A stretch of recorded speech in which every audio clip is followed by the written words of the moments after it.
Oh, it's cool that it records it too. Yeah, have it where it records directly to Desktop? the computer. Yeah. Wow. Yeah. And then we should see that go up any minute. Oh my god, we're live. Hey guys, let me send out one more link. Okay. Hold on. I'll put it on Instagram. Yeah, this has been a thing all day. Oh, I have a dog down here. Well, thank you for joining us if you are coming in right now.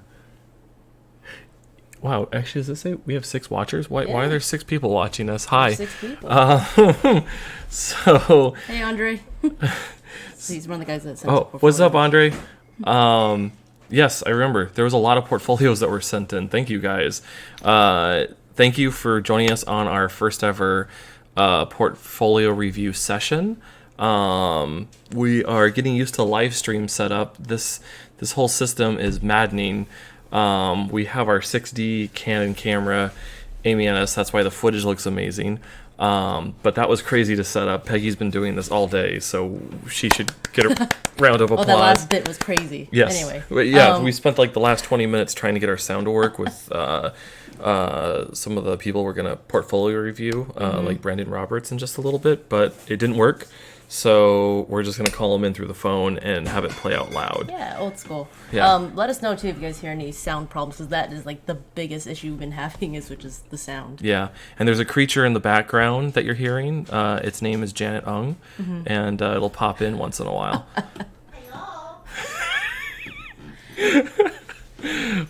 We'll have to share you guys some of her concept art stuff. She's really good. Yeah, Janet, where's your portfolio? Let's test this thing real quick. Yeah, let's show. How do I get to your website? Wait, do you have a website? She has a website. Give me it. I got it. I'll link it to you. It's like janet-ung.squarespace.com. Okay, hold on. Do you like your ArtStation better, or what do you like? These are fancy new buttons. Dude, ArtStation's pretty Yeah, ArtStation. Yeah. Mew Mew Kitty Oink ArtStation. Yeah. Did you find it? Yeah, good. we're on here. So we're doing our first ever portfolio review from Janet's house right now. We just come up here once a year to hang out with her because she's a cool dude. Yeah, it's cool, dude. A very cool dude. And there's a bunch of dogs in here too, so this is real professional. Yeah, we got 3 dogs. But yeah, I mean, check out Janet's awesome work. Like, she did a bunch of stuff for Destiny. She did a bunch of, I forget what these guys are called, the robots you can play as. It's an Exo Head. Exo Head. Yeah. She has amazing freaking sketches. Thank you, guys. Look at these. Come on, load. Why is it loading? This is like a porno right now. Waiting for this stuff to pop up. I mean, I love her Inktober stuff. So this is from 2016, which she did it for the last few years. Yeah, I mean, look at this stuff. These helmets are sexy. This robot thing. Super cool suits. What is this? Is this also Destiny work?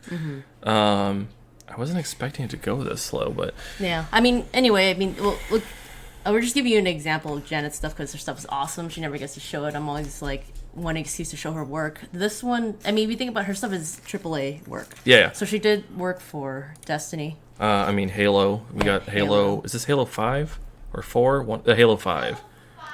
Yeah. The Halo 5. Yeah, I mean, she's worked on tons of AAA title games. Can I say where you're at currently, Janet? Not what you're doing, but where you're at? Yeah. Okay. Janet is over at Amazon Games now, and let me give you all the stuff. No. She is very talented. Well, they just announced the game we're working on today. What's your game? The Grand Tour. Grand Tour? The Grand Tour. The Grand Tour? It's that car show. Do you want to come say hi? Oh, yeah. We can all hear you. Come on. You look fabulous. You look great. You look Don't fabulous. Say hi really quick. This is Janet Ung, the ghost. Wait, where do I say There, hi? there she is. Yeah, there you are. There you That's go. the cam. Hi. Hi! So She's us, laughing. us and Janet go way back. I mean, all the way since Art Center. So we've known each other for almost 10 years or more. It is 10 years this year. Yeah. Yeah. So we've known each other for 10 years. I know. And I mean, like, if you look at Janet's stuff, I think we all have this kind of similar thing, which we like hard surface. It's always sci-fi. We like it really detailed. Super freaking detailed. We like really crazy compound forms. I mean, these are crazy compound forms. I I think she was doing skins for this one. No, it looks like she did the design too. Damn. I haven't seen her work in a while. And for any, wow, we're up to 12. What? So for any Hey, new guys. people who are coming in, this is a portfolio review session we are doing here at Gadget-Bot. Peggy and I are currently living with our friend Janet just for a short time, and we're just showing her portfolio because she's awesome. Yeah, we got 12 people in right now. Yeah. Cool. I mean, awesome stuff, Janet. Yeah. Cool. All right. Well, Yeah, I mean, I guess we could talk a little bit about... now you gotta look at our faces. Yeah, hey. So I guess we could talk a little bit about the portfolio review, right? So now we're kind of warmed up. Yeah. So we came up with this portfolio review because what we get a lot is people coming to us, they'll email us, or we'll see them in person, and they'll often show us their portfolio, and they want to review, which is fine. You know, we'll kind of tell them like there's certain things that we're looking for, but also, you know, in general, like how we prep our portfolio for professional world. Yeah, I mean, I feel like there's a few general topics that we generally see in people's portfolios. And again, thank you to those who have sent their portfolio to us over the last week. We received a ton. So we chose a few, and there's more that we want to go over the next few weeks if this is a fun topic to go over with people. But Yeah. generally, there's just these common things that pop up among artists that we want to point out. Yeah. In portfolios. Yeah, I mean, it started out with like a survey too. So whoever submitted, I had like a list of a couple like questions that we usually ask people when they present us with a portfolio. That's like, hey, you know, I want to go to the studio, and we kind of like grill them and find out the core of what they really want. Because sometimes, I mean, really often, especially when we're new into like becoming concept artists, we kind of generalize. You think, oh, this one portfolio can fit everything, Yeah. and it doesn't. Yes, exactly. I mean, even us ourselves, like when we send out our work, you know, the studios want to see it, then we cater it to the studio. Yeah, generally we'll modify our company's portfolio to whoever it is that we reach out to, because you can't. It's hard to have fantasy and sci-fi in the same portfolio if you're reaching out to. Let's just say you're reaching out to Blizzard and you really want to work on World of Warcraft. Your fantasy stuff might throw you off. Or, I mean, your sci-fi stuff might throw you off because they want to see a very certain type of fantasy with certain forms, and those all need to be in that portfolio. If you have things that are shooting out in different directions, well, that might have been better to apply to Call of Duty or a different company if your stuff is more hardcore sci-fi or fantastical sci-fi. So there's different sort of genres that your portfolio needs to be honed into. Yeah. And a little bit of background, Peggy and I think before we jump too far ahead, Peggy and I have been working in the industry for roughly about 8 years now. Yeah. At this point, we're always learning, and I don't know if I guess I'm a professional, but I don't necessarily see it that way. You get paid to do concept art. I get paid to do concept art. That's a really weird thing. But so really what we want to talk about is just our own journey and the things Peggy and I have experienced working in the industry, and we want to share that knowledge with you and with the portfolios that you guys are building. As you move forward, everybody's experience is different, and we want to do our best to find a balance in the things that we're going to explain to you tonight. Yeah, and it's like these portfolios that we picked, it's pretty, like we were trying to find it where the ones are kind of on the edge, you know, like because a lot of the times people send us stuff and sometimes it's too early, and that's okay. That's like we could just send you in a direction to kind of have an idea while you build your portfolio. But these portfolios are, you know, one of the guys, he's already working. Yeah. Actually, both are working, but it's just a matter of like maybe not getting to the exact jobs that they want. Yeah. And so we're going to jump on a call with one of them named Brandon. And Yep. then we'll kind of zone in and kind of find out, like, I don't know, I think of it kind of like it's like a doctor diagnosis. You know, just like, hey, you know, like what hurts and all that. So, Cool. all right, cool. Do you want to start with that? Should we start with anything on us with Gadget-Bot? Or Yeah, I mean, what this else is all new, by the way, so Yeah. this is going to take us a little bit to figure out tonight. Yeah. Hey, we got 16 people. Hey, guys. Damn, that's weird. Yeah, I mean, thanks, guys. I know the ones that you guys that did submit, thank you. We looked through it all, and, you know, again, we're going to be doing this pretty often. Yeah. So there's more chances to see. I'll just start out on our page. Yeah. It's probably a good place to start out. Okay. So there's a few random things on our own personal website right now with Gadget-Bot.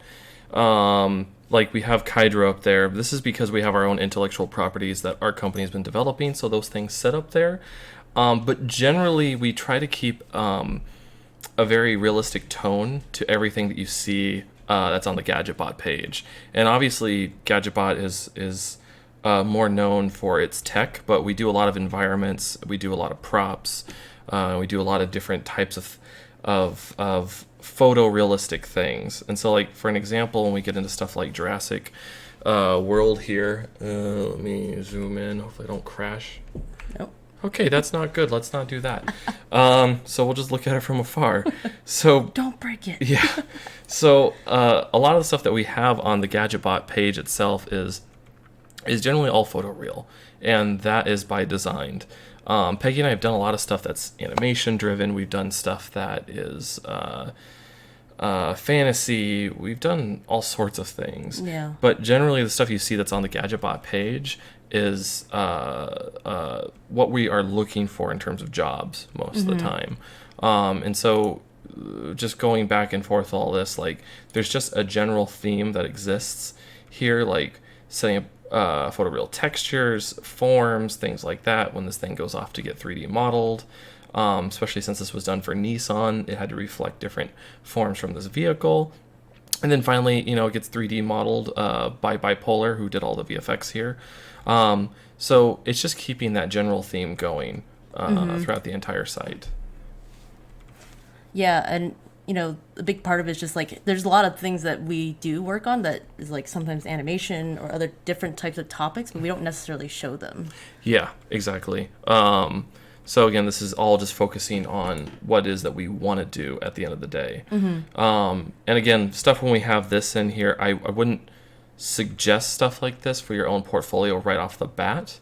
This is only because we're trying to get into our own intellectual properties. So I'm not necessarily looking to get a job doing this type of stuff.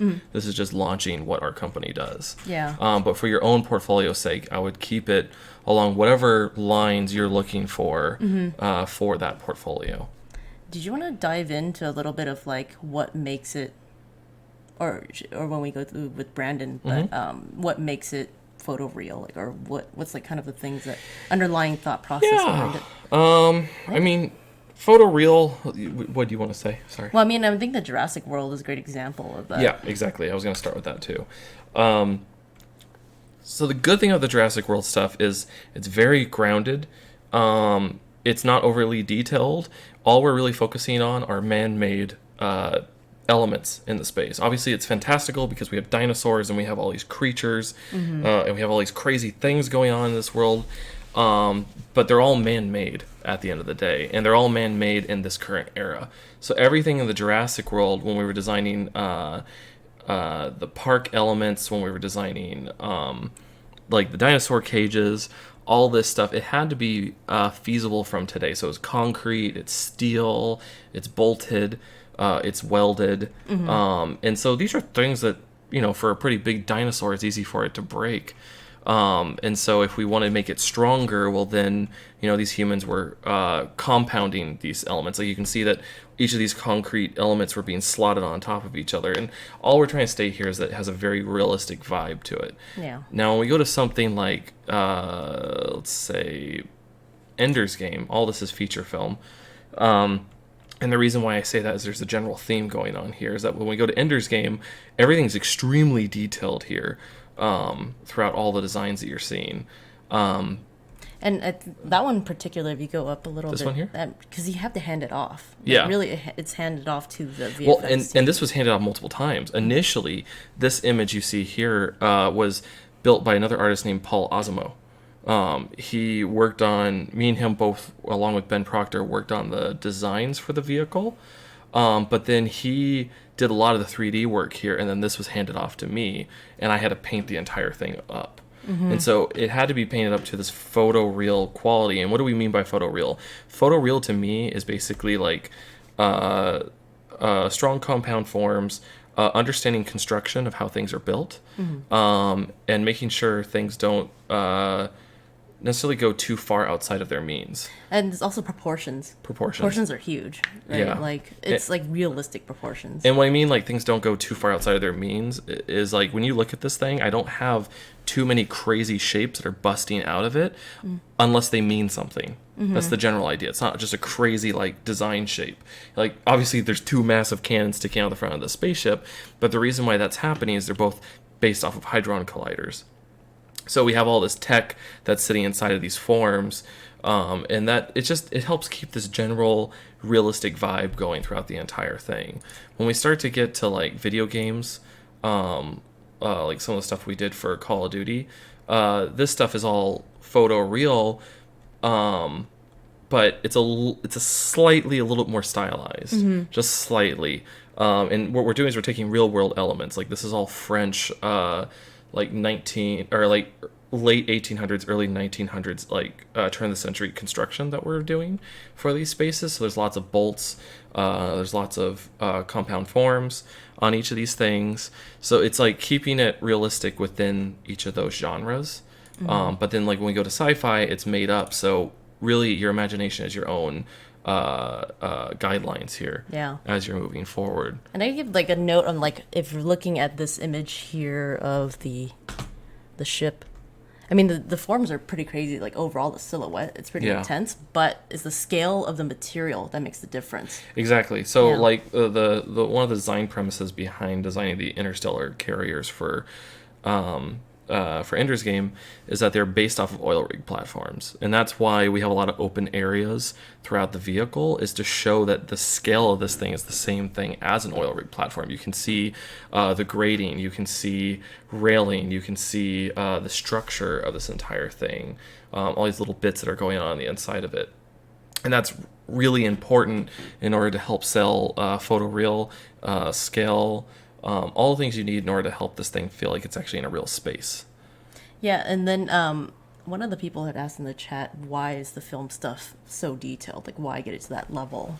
Yeah, I mean, the reason why is someone has to go and build this at the end of the day. So there are films out there where stuff is painterly, but a lot of it is super photoreal. And the reason for that is after I paint this, it has to get handed off to either a prop builder or a 3D artist. That 3D artist has to just look at all those little details, because if I miss something, it's up to them to make it up. And a lot of times that's what good 3D artists do. They make up what the concept artist has missed. But there's just so much being designed today in the industry that there's a lot of young 3D modelers miss when they're modeling stuff. Yeah. So a lot of times it gets left up to the concept artist to really go in there and make sure all those details are in there. Yeah. And the more detail you can get, the closer to your concept it will be at the end of the day. Exactly. And is that important to you? You know, those are things to weigh. Like, if that's important to you and you really want to have an impact on this film and you want to say that you did this thing, then you really need to sit through it and flush this entire thing out. Yeah. That's the only way it's going to be real. And it's the only way that these people are going to be able to build it. Yeah. At the end of the day. I mean, a good example are the helmets from Ender's Game. Ryan Meinerding. He did the initial helmet for Ender's Game, and then I did a final pass on it when they actually built it for the film. And I had to sit with the costume designer, and we basically did this final painting, and I also blew the helmet apart in Photoshop to show where all the pieces were, because this got handed off to the 3D modelers, this got handed off to the real prop builders, and they really got to see how these forms could fit with each other, and nothing was really left open.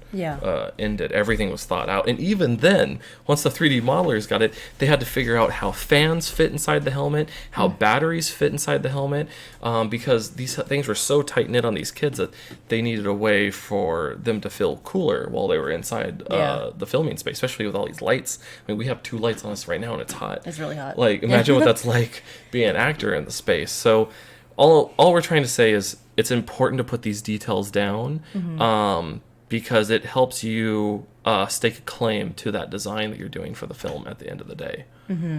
And also, it's like that, knowing that amount of detail, like, you have to kind of love engineering in its way. Yeah. You know, I mean, like if I pick up a helmet, I love seeing how parts are connected together, like how things come together. That's really important in the long run because end of the day, it's like, I think there's some misconception that we do stuff that's just pretty pictures, but it's really, you're informing a lot of information that's handed off to whoever does the 3D side. Yeah, I mean, it's the same thing for like sets and all these things is that I don't know what I was thinking, but Ender's Game was like, it was my first real big thing. And I was lucky enough to actually be on set when they were constructing this. And I'm sorry you guys have to listen to me talk about myself like this. But what I'm trying to say here is that when I designed these things, I didn't really think about it at the end of the day that this was going to be constructed. When I actually got to step onto the set and see all these things built, all these things I just thought were cool that I was doing in my design were really there in front of me in the space.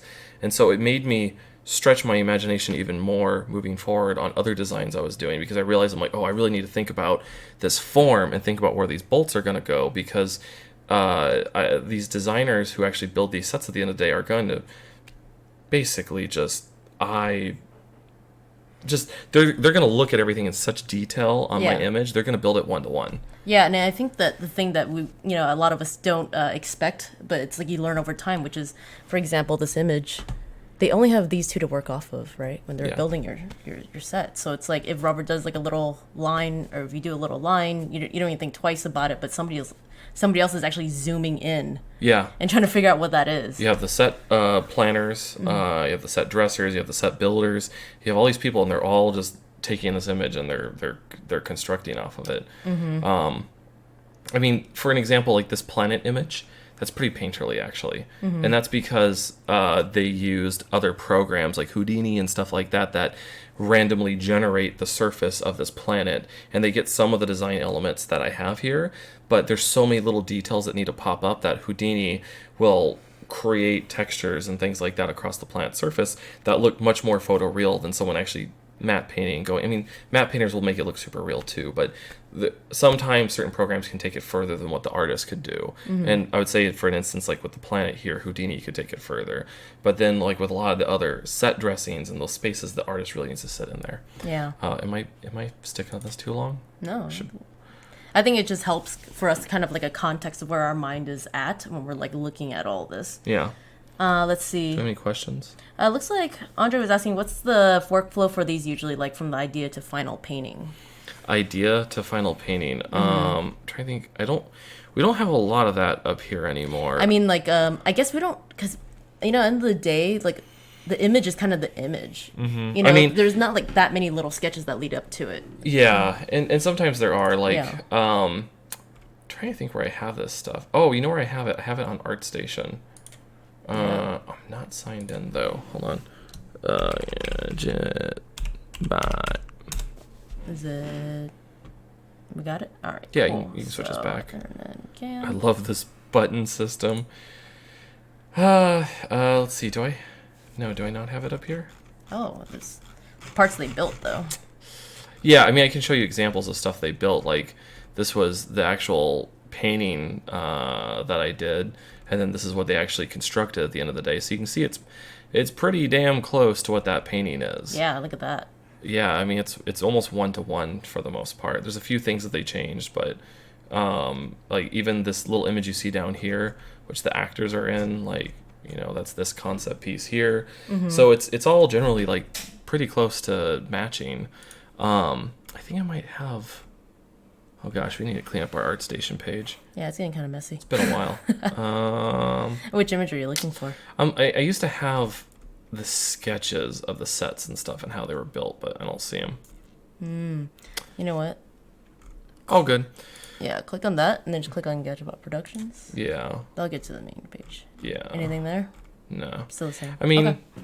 generally, like, the pipeline for us is, like, when we were doing guns for Borderlands, we did a series of sketches.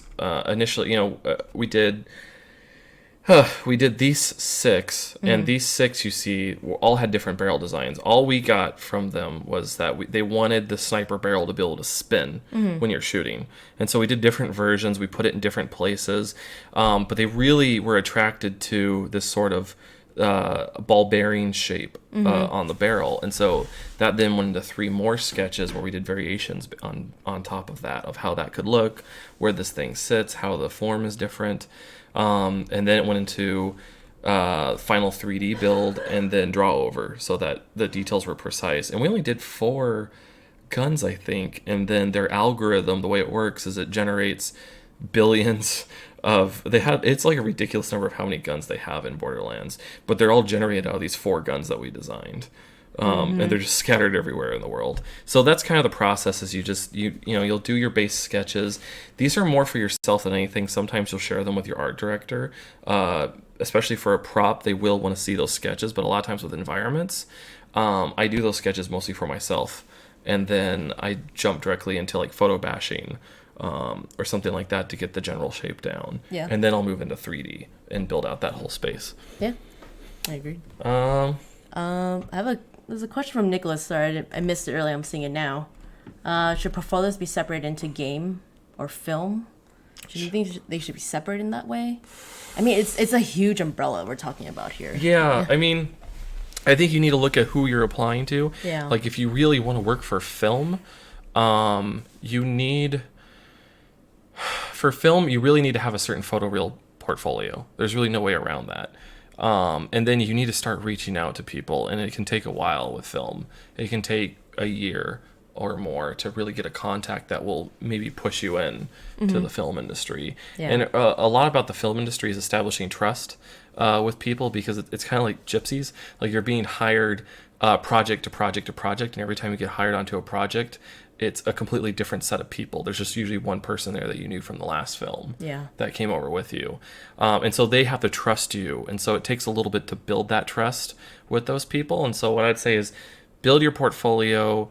If you want to build it for film, build something photoreal. It can either be fantasy or it can be sci-fi or photoreal. But let me give you a few examples. If you did something for, say, let's say you were going to work in the movie Wolverine, the last one that came out. Well, that artwork that you did for Wolverine, or to get you onto Wolverine, would also get you a job for The Last of Us, because the style is very similar. It's the same sort of world. It's the same sort of photoreal. It's the same sort of destruction. So that gets you the same portfolio. But that won't necessarily get you the same portfolio, same job at, say, WoW on Blizzard stuff.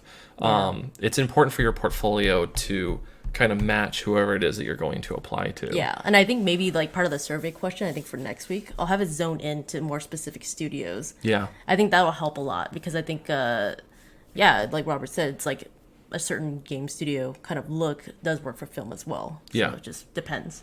So, I mean, with that, Cyril is one of the guys after Brandon. I hope I don't butcher your name too much. I'm going to send him a message. Okay. And so we could call him after. Yeah, we're going to try to do 2 people today in the portfolio review. Our goal is to keep these roughly about an hour to hour and a half, if we can. So we'll see where it goes tonight. Yeah. So let's see. So thank you all for hanging in and chilling with us as we figure this out. Yeah, thanks for the patience, guys. So what do we want to do? Do we want to call Brandon, or are you going to reach out to... I think I'm going to call Brandon first, and then... You hear that, Brandon? We're coming for you. Let's see.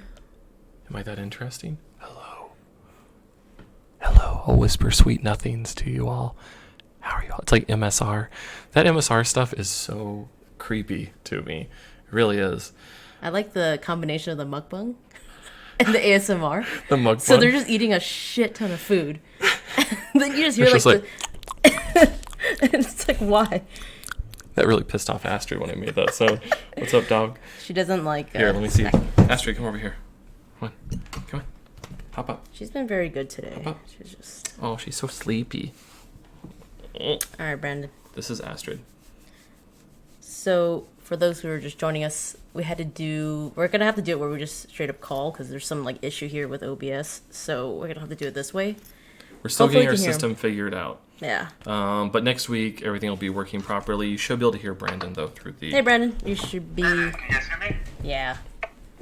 Hopefully it's not too loud for you guys. Yeah, let us know in the chat if it's too loud. How you doing, Brandon? I'm alright. How about you guys? We doing good. Let's see. Let's pull up. Huh? his question. So that's his website Oh. on screen. Actually, we don't have him on screen yet, but we'll. Yeah. How's your day today, Brandon? Oh, it's going all right. I think better than your guys'. I know you guys had a lot of trouble, but It's just all day, just trying to get this thing going. Right? It was a mad dash. Like Yeah. I was on the other side of this computer on my laptop doing work-related stuff. And then I just saw Peggy like setting up the lights, setting up the camera. It's like I'll have to take a photo and share it later of what this space looks like. Yeah, There's just it's pretty cool. a crazy amount of stuff. It's in like front an of us. octopus of Yeah. a thing. Well, let's see. Well, Brandon, let's start out with. Well, first off, we should tell people that we know Brandon. Yeah. So- No, Brandon. Brandon, I've been meaning to talk to you for a long time about your portfolio because you've reached out to us a couple of times, but Peggy and I have always been really busy, so I'm sorry about that. no worries. So I thought we both thought this would be a great kickoff of the podcast, or I don't even know if this is a podcast. What is this? Just live stream. Live stream portfolio Yeah. review. So yeah. Well, I mean, do you want Brandon to read off his questions to us? What he was thinking? No, or- I mean, I think we'll well, first off, Brandon, people don't see the survey questions, so I'm going to toss the questions out at you. And you kind of let everybody know where you stand right now. Okay. So, I guess what's your background, education, what did you, where are you in all this? Okay. I went to with you guys. I mean, I think I was a few terms after, but I went to Art Center College of Design, entertainment design major. Then I graduated in 2014, and then I was working on and off freelance for a while. Then I got a steady gig for about 13 months in I guess you could call it theme park design. I think it falls in that, but it was more like stage design for musicians when they go on tour. Whoa, Oh, that's cool. That's cool. Yeah, I didn't know that. Yeah, so that was a real cool experience, and it was really cool. It was really awesome for a while. It's just eventually the work got towards. I mean, first of all, I love video games. I need to be in video games. Second of all, the work eventually towards the end, it was kind of just like before I get to design more in the beginning and paint more, but then in the end, it was more of along the lines they just give me a fully rendered model and just say, hey, can you put this pop star on this screen, or hey, can you put these beams? And I was thinking if I stay here real long, I might lose some of my skill, Yeah. That does happen. That's real. Yeah, that's really terrifying. That's a real thing. Yeah. No, definitely.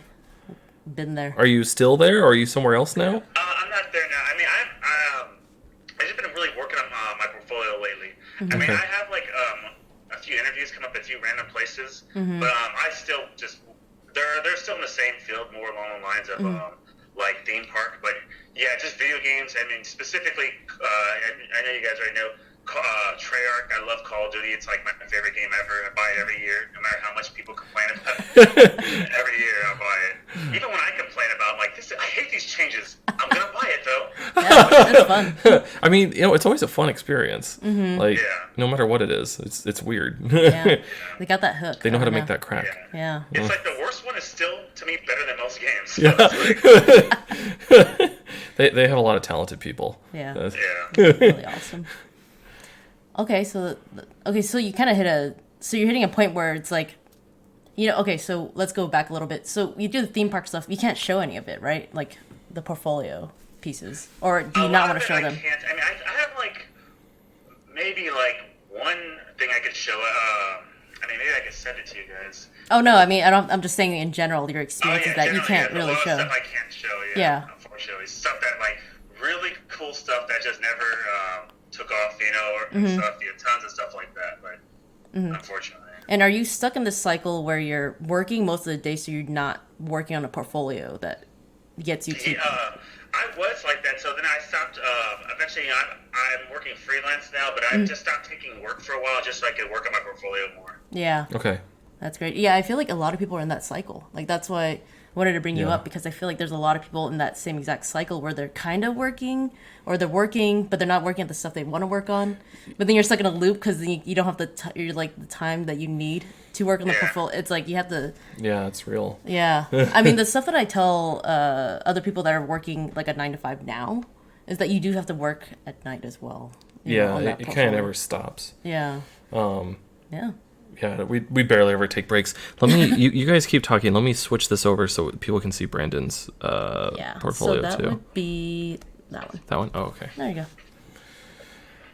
I'm sorry. So were you Yeah. going on? Of course. So then the other question I had was, so you went to Art Center. So you've been out for about 4 years then. Oh, it hasn't been that long. Oh, that's scary. I know. Time's just been flying, dude. Wow. It's very fast. Almost as long as I was in it. Oh man, that's terrible. No, it's okay. I mean, the thing is, everybody learns at different paces. And Yeah. also, again, like, the type of experience you have, it shapes you. And it takes years. I mean, I think it takes like 10 years to really kind of get the groove of your own work. It takes a lot. It's like hyper focus too. Because I know that when I was doing a lot of freelance right out of school, I was doing a lot of random gigs. But my portfolio wasn't getting better. Like, my skill set was getting kind of weird because it was so spread out. Yeah. Yeah, so I can see why, like, if you get into a studio system, you can, like, focus on a certain look. Yeah. But, I mean, leading up to that point, we just have to focus. And the good thing is that, you have a very specific place you want to be at, which is Treyarch, and it's hyper real. That's really what we're talking about. Yeah. So with that said, I think I have all the questions answered. Is that through everything? Yeah, because it was really just finding out, like, where he wants to be and Okay. then where he is right now. Yeah, Okay. ready to dive in. Well, okay. So everybody who's watching, this is Brandon's art station. Get a photo of yourself up there first, Brandon. Okay. I want to see your face. Yeah. That does help. But so outside of that, Peggy and I have been looking through your portfolio, and I want to load everything up too. I just don't know why the internet's going so I wish we slow. had, like, fiber. I know. But her internet's faster than ours, so. So I'm gonna kind of let this. Is it loading up? Okay, yeah. It just needs to buffer through the images. So I'm gonna kind of cycle through these real quick. Can you see what we're doing right now too, Brandon? Yeah, I can see. Cool. Okay. Hang in there with us, everybody, as I get these things to load. Okay, they're loading faster now. So, what I kind of want to do is scroll through some of these, and you just tell me when you did them last. Because I remember seeing some of these when you were in Art Center, and then some of these are new to me. I think if you start all in the first one, it's almost literally chronologically. I think. Oh, really? Oh, okay. I'm gonna start from your last one. So when was this from? So that was summer 2014. Okay. Okay. Yeah, I see 3 years ago. So was this was while you were in Art Center? Yeah, it was an art center. It was like the summer going into 8th term. Okay. Okay. And then this one, it's the Nightmare Forest. Yeah, I think I started in the summer of that same time, and I guess I finished it, but then I made some revisions for the grad show. Okay. Okay, and the next one is the old art. Okay, so they all look like they're around the same time. So this is all Art Center. This is 3 years ago. This is your Mass Effect one. I remember remember this. that one. Was this for your grad show as well? Yeah, that was my grad show. Yeah. Okay, cool. This one I really like, honestly. This one you did 3 years ago too. Is this for Art Center? No, that was like, I want to say that was like summer 2015, I think. Okay. And what was this for? Was this just personal, or was this? Yeah, it was just personal. I was like, I want to do a cool sci-fi, like, and I couldn't think of it. I was driving. I was like, wow, gas stations look so awesome. I never realized. No, I actually like the space. Like, I mean, I guess I'm getting into the critique already, but dive in. the first thing I noticed about this, like the two things I always wanted in this image every time I saw it, was one, a vehicle parked at the gas station pump and someone filling it up, because the whole thing is the story that you're selling. Obviously, there's the design of the space, but outside of the design, there's also the story of what the character is going through. Because if you do anything for a film, and not all the time, but a lot of time for games, there are certain keyframes that you need to do, and that helps establish the story that is being told within that campaign mode or something like that. Mm-hmm. So that's kind of one thing I always wanted out of this piece, at least. And I see, like, a vehicle on the right. It's just silhouetted. But that's the thing. I see the Yeah. vehicle on the right, and You're gonna move it over. It's not enough of anything in order for me to think it's a part of the story. It's just something that's there. The other thing is your atmosphere. You're kind of doing this like gradation. Try it with the mouse. Oh, sorry. Yeah, let me use that. Works. I'm using my hands. So you're kind of doing this gradation dark thing that's happening from the sky up here to downwards, but really your sky would actually be just as light as this area you have here everywhere, except for the hangar. The hangar would remain dark like this. Like the gradation you have is great for the interior of the hangar because everything is being underexposed. But you're because the hangar is dark, that means the outside would be lighter, so it'd be overexposed outside. Yeah. So this would be a much sharper line that's appearing here, and I wonder if I can bring it into Photoshop real quick. Yeah. Do you want me to switch it over? Not just yet. Maybe this will work. Aha! Okay, let's switch it. All right. So I just brought it into Photoshop real quick. So the one thing I want to see is you basically take your entire sky.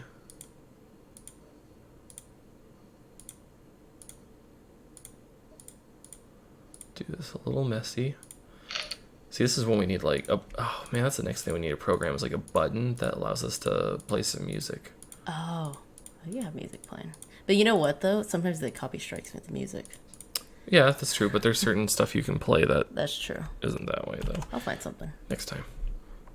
And also, a lot of times we do is have a real-world photo to kind of go off of. Not You don't have to use it. You can use it if you like, but on the side so you can see the comparison of like how light something is in the sky as opposed to the shadow. Yeah. So you don't have to make everything up off the top of the head because obviously there's tons to make up.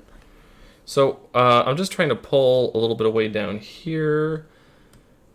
Because of the problem is because of the gradation, it starts to make the background feel almost like it's a backdrop painting that was put into a film set and someone's shooting on it. So what I'm trying to do is like we need like the detail to pop back in on those structures. So your atmosphere is fine. The atmosphere is fine, but we just want that to be a little more poppy out there.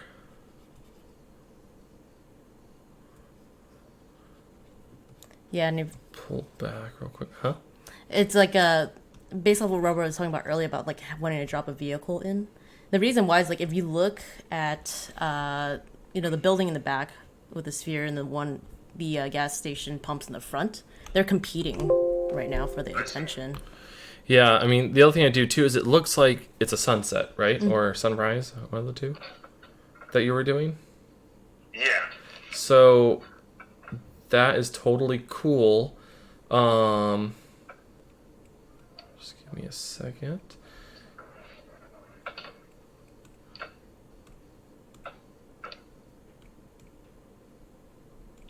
So we want that color to reflect, obviously, because if the sky is too bright, it's going to feel like it's the middle of the day.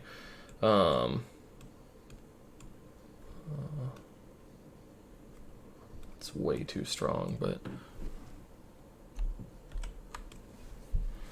Find a little bit of balance. I usually play with a lot of different layers until it starts to feel right to me.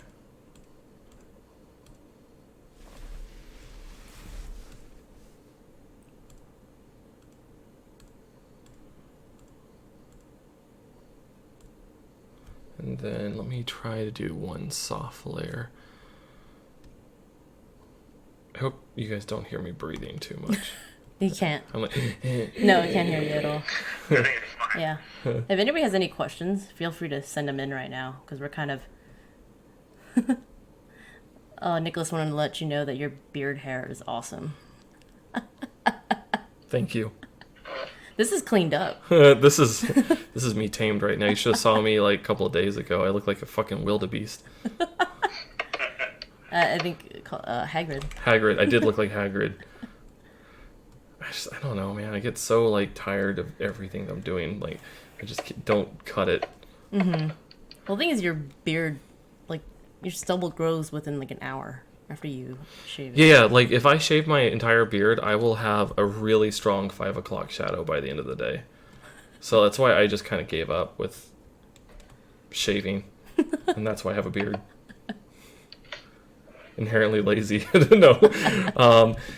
It's starting to get there. Do you see what I'm doing now, Brandon? I don't know how delayed it is. But yeah, like I know what you're trying to do. You're trying to keep the focus right here in this spot, right? That's what it felt like, at least. So like a lot of this does start to pull the focus now to what's happening out there. And that's because our whites are really strong. So what I'm going to do is...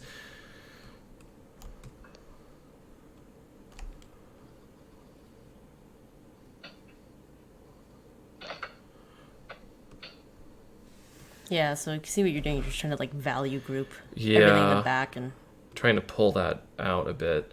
yeah, because like you know like higher contrast if we go from like number 1 to 10 in value, you keep the values closer than if you're in like a super white next to like an 8 that's like dark gray. Yeah. Then it just like brings all the attention, which he does in the gas station like little piece. Yeah, I love that little element. It's so nice. Mm-hmm. But yeah, in the back, then you would have to bring your values closer together to bring less attention to it. So, for example, if it's like a value of a 5 and a 1, that's kind of it's starting to push it. So then what Robert's just trying to do is kind of group them together, back closer together, so between like a 2 and a 3. And then what I'm trying to do right now is also add a bit more atmosphere to the back, so that way the station elements pop out a bit more.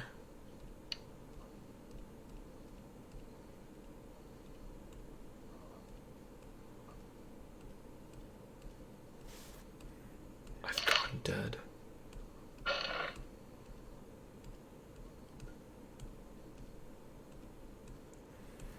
Let's see. So Nicholas, you asked if I want to eventually be a character concept artist, should I even bother putting 3D characters on my website?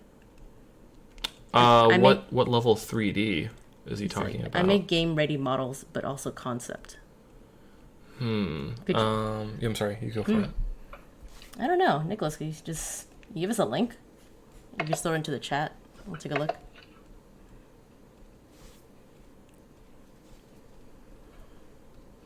Masking takes forever. Sorry. It's the worst. Like, that's like the most tedious thing. That's why most times when I use 3D now, I try to like, when I render, I render all those PNGs, and I just try to like, I'll just turn off the layers and I'll just render it again. I'm like, I'll wait another 30 minutes for this to render. I don't care. I don't want to mask it. Oh yeah, always get an alpha. Like fuck that. Oh, there's a trick to it, Brandon. You could speed it up like a lot. You could actually you could actually have it rendered out with multiple masks. Oh, okay. Depending on the material you drop in. So that's with the Moto. So like if you make like a, I don't know, let's say like a cup. You have the lid is one material, and then you choose the cup to be glass material. Then you let it know that all the glass, can kick out an alpha, and it'll just be all green, and then you can select it easily. And you only just do one render, and it gives you like all those layers of information. That's awesome. Maybe we'll do a. Yeah, we can do a little tutorial on that. What do you use, by the way, 3D wise? I use Moto. Okay. It's. I mean, I know it's another cost, but I would also say check out Octane for Moto. I just recently did that. I recently got Octane for Moto, which seems weird because Moto already has its own rendering package, but Octane is insanely fast. I mean, obviously it runs off of your video card, so depends on what type of video card you have in there, but it will outperform anything Moto can do, for sure. Like, I've been doing some stuff for work, and my renders used to, at least, with Moto, take me, like, goddamn, I would do, like, really big interior pieces, all built out in 3D before I start painting them. And it would take it, like, 30 minutes to an hour to render one of them out. Octane does it in 2 seconds. I'm not even joking. Like, it's done. For me. And so the great thing about that is, actually, let me do this too. Sometimes when I do a mask, I just drop a color in, so I have that as a mask later on. Okay, so going back to your image, I have now overly blown everything out with atmosphere, but we're going to control it in just a bit. I just really want your machines to pop out because that brings our focus back here again. We're not really looking at the background anymore. So now what we're going to do is pull this back.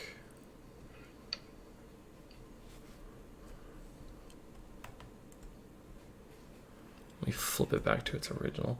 Let me group this stuff. Okay, so, this is where we came from. This is where we're at right now. The sunset itself could still be stronger. Especially since you have so much red in the piece already from it. So, let's see if I kill this.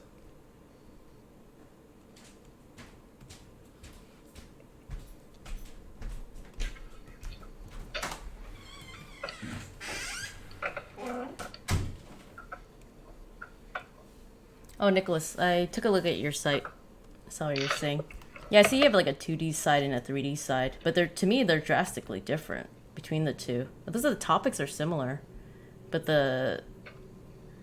if the character art is what you want to do, I would take your 3D models and paint over them. Because the thing is, your form is not bad on your 3D. You just need to have the detail from the 2D. Because you're separating them so much, put them together.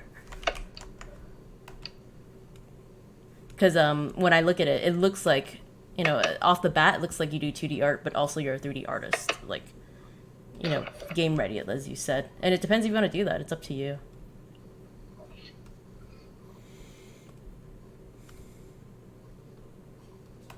Oh, it sounded better already. Say what? It looks better already. It's getting there. Yeah, I'm basically just trying not to kill it too much, but bring it back a bit. I mean, let's see. Any suggestions, Peggy? Thinking quick here. I know we can't take it to final, but I think that, other things you have to get to. I noticed a lot of your images, you get really dark.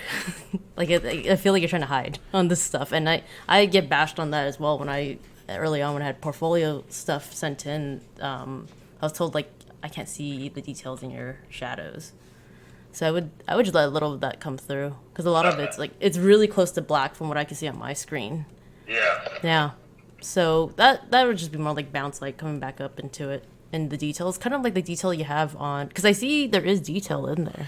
You're just kind of hiding it. This is more of just, I guess, the artist to me. I want this. Mm-hmm.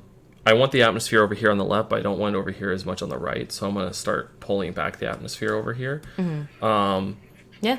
It just helps. It just brings a little more visual interest to the space, but also keeps the separation of the space that we're in. Because if I turn this back off, now it's kind of hard to tell the depth in the space. It's easy. It's better here, but it's harder on the left. Yeah. And so doing this, it adds more atmosphere and gives us that separation. Yeah, and I think what might help for you, Brandon, too, and early on, I don't know if you have done it for this particular image, but kind of giving some time to, like, build out your values. Just do, like, a quick value study of this image before you even get to this point. Because I think a lot of us will, like, tend to, like, jump into an image, right? Like, jump into doing the painting right away. But sometimes you get time to explore and, like, really work out your values, like, right at the beginning in your sketch. Even just, like, 3 to 5 values breakup. And that'll save you a lot of time at the end because then you're not worrying about that. You actually have a lot of great details up there. Yeah, look at it. You're just hiding them. What the fuck, man? Yeah, I think so. The computer I was working on for a while, I didn't realize that like the values were bad, and then it wasn't until later. I want to say even 2 years ago, I was looking at old work. And I'm like, holy crap! Is this what other people see? Yeah, I mean, a lot of it is just like controlling the overall picture. At the end of the day, the values. Astrid. Oh, that's Max. Sorry, they're little Dougie Max. But yeah, if you are able to deal with the values in the beginning, then later on you're just playing at that point. Yeah. Let's see, we got Let's see. So then the last bit that I would want to do here. So it looks like Reza was asking, do you guys think having the skill to do technical line drawing is important? Because I feel like it's my weakest skill. Technical line drawing? Hey. Max. Sorry, guys. Our dog's just kicking himself. I feel like it's important. Yeah. I really do. Technical line drawing is hugely important. I mean, that's kind of how we got our jobs and careers started, was through it. But Yeah. the thing is about technical line drawing is it's not the end all be all. And you don't really use it for characters as much. Like for character stuff, you do need to draw, but the technical side of it doesn't need to be there as much, in my opinion. And it's not character related, just in general. I think you were just saying in general. Yeah, because like it's just good because like the good thing about technical drawing is it teaches you perspective, form, shapes, same thing as form, but it really helps build your bones, your structure of everything. Yeah, because the thing is, like, to even paint, you usually need to know how to draw, drawing very cleanly. Yeah. And, for us, we use it a lot because we do props. Yeah. So it's like when we design something like a gun, and you want to show a part that moves, you can tell in just line drawing if you need to. Usually we kind of paint it up a bit, but if time is constrained, or sometimes you don't need to detail something out that much in a painted form, you can give a side version that shows like a piece of the gun opening up. Yeah. You can do it in just a quick like line drawing. The other thing I'm doing real quick, Brandon, for your stuff is I'm just hitting highlights on everything. So basically I'm giving the lights a little bit more bang up there with a screen layer. It just helps them feel like they're lighting the space up a little bit more.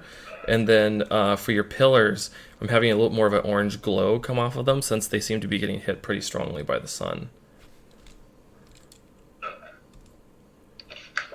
It's very subtle though. Like you don't want the stuff to be too strong, otherwise it just looks like crap. So usually I'll do it within a layer and then I'll adjust my layer from there. Or my group. Let's see. So Nicholas, you're asking, would you say for character concept portfolio that we should have lots of breakaway drawings for props and such? I would. Like the way we think about it is that as an artist, you're a team. You're part of a team, right? So like if you can design the character, that's great. But then if you can't do the prop and you have somebody else do it, it can sometimes it doesn't fit. You hope the team is that strong that all together you guys can all like create whatever it takes. But sometimes, like for example, I can't speak for them, but when I look at stuff for Overwatch, like it looks like one person designed the character's weapon as well as the character, and they go hand in hand. And to me, that's really strong. So if I were a character artist, I'm obsessive. I would love to do the prop for that character as well. What I'm doing right now, Brandon, is I'm just getting an overall color on your image. What I'll do, it's a kind of a weird thing. Sometimes I'll use pen light, and then I'll start erasing from what's closer to us. And that just helps pull our attention to that stuff, and other things will just fade away by the pen light off in the distance. That's super cool. I never used the pen light actually. Yeah, I always used it for that.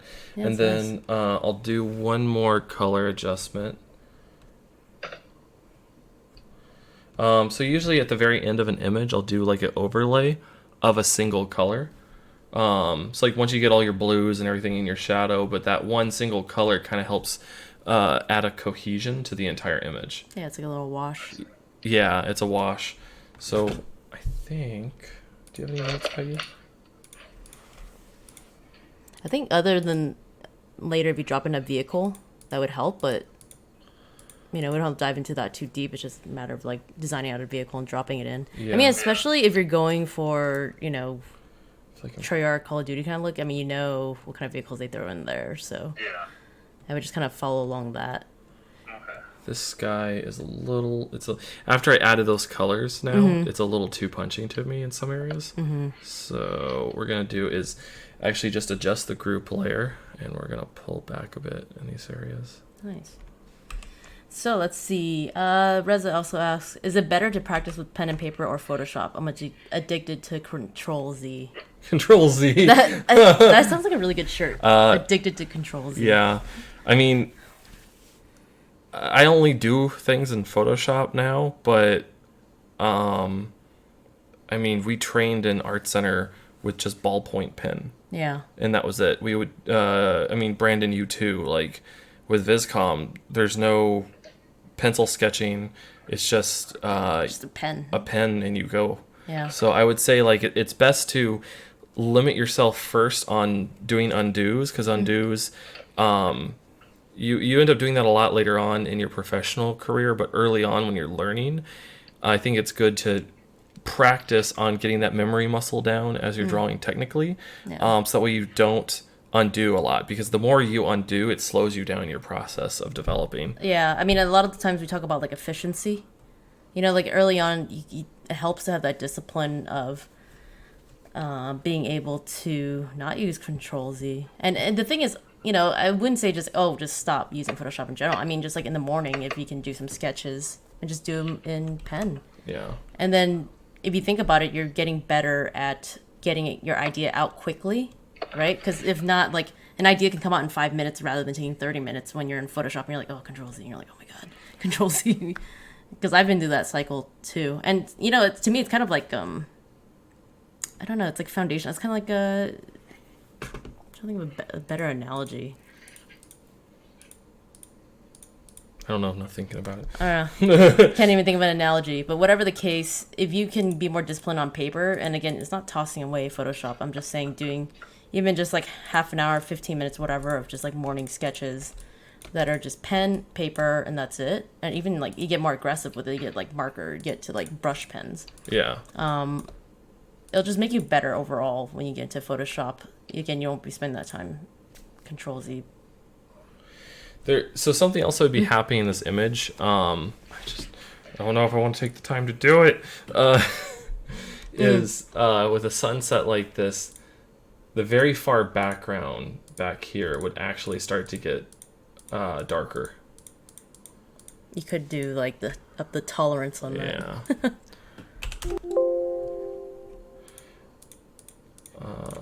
What? Oh, I didn't. Oh, the numlock.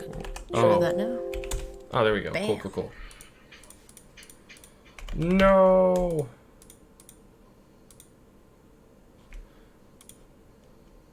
So what I'm doing is I want to see the shadow of the earth, which is basically night. I want to start to see it get darker behind the buildings.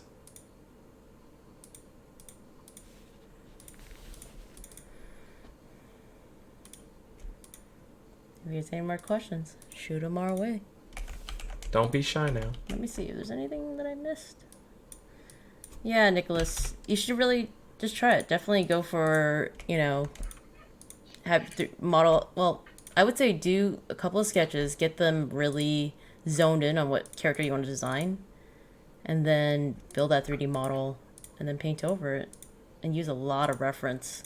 So, for example, if you're going to design something like a samurai, sketch them out, do a 3D model of them, and then paint over it.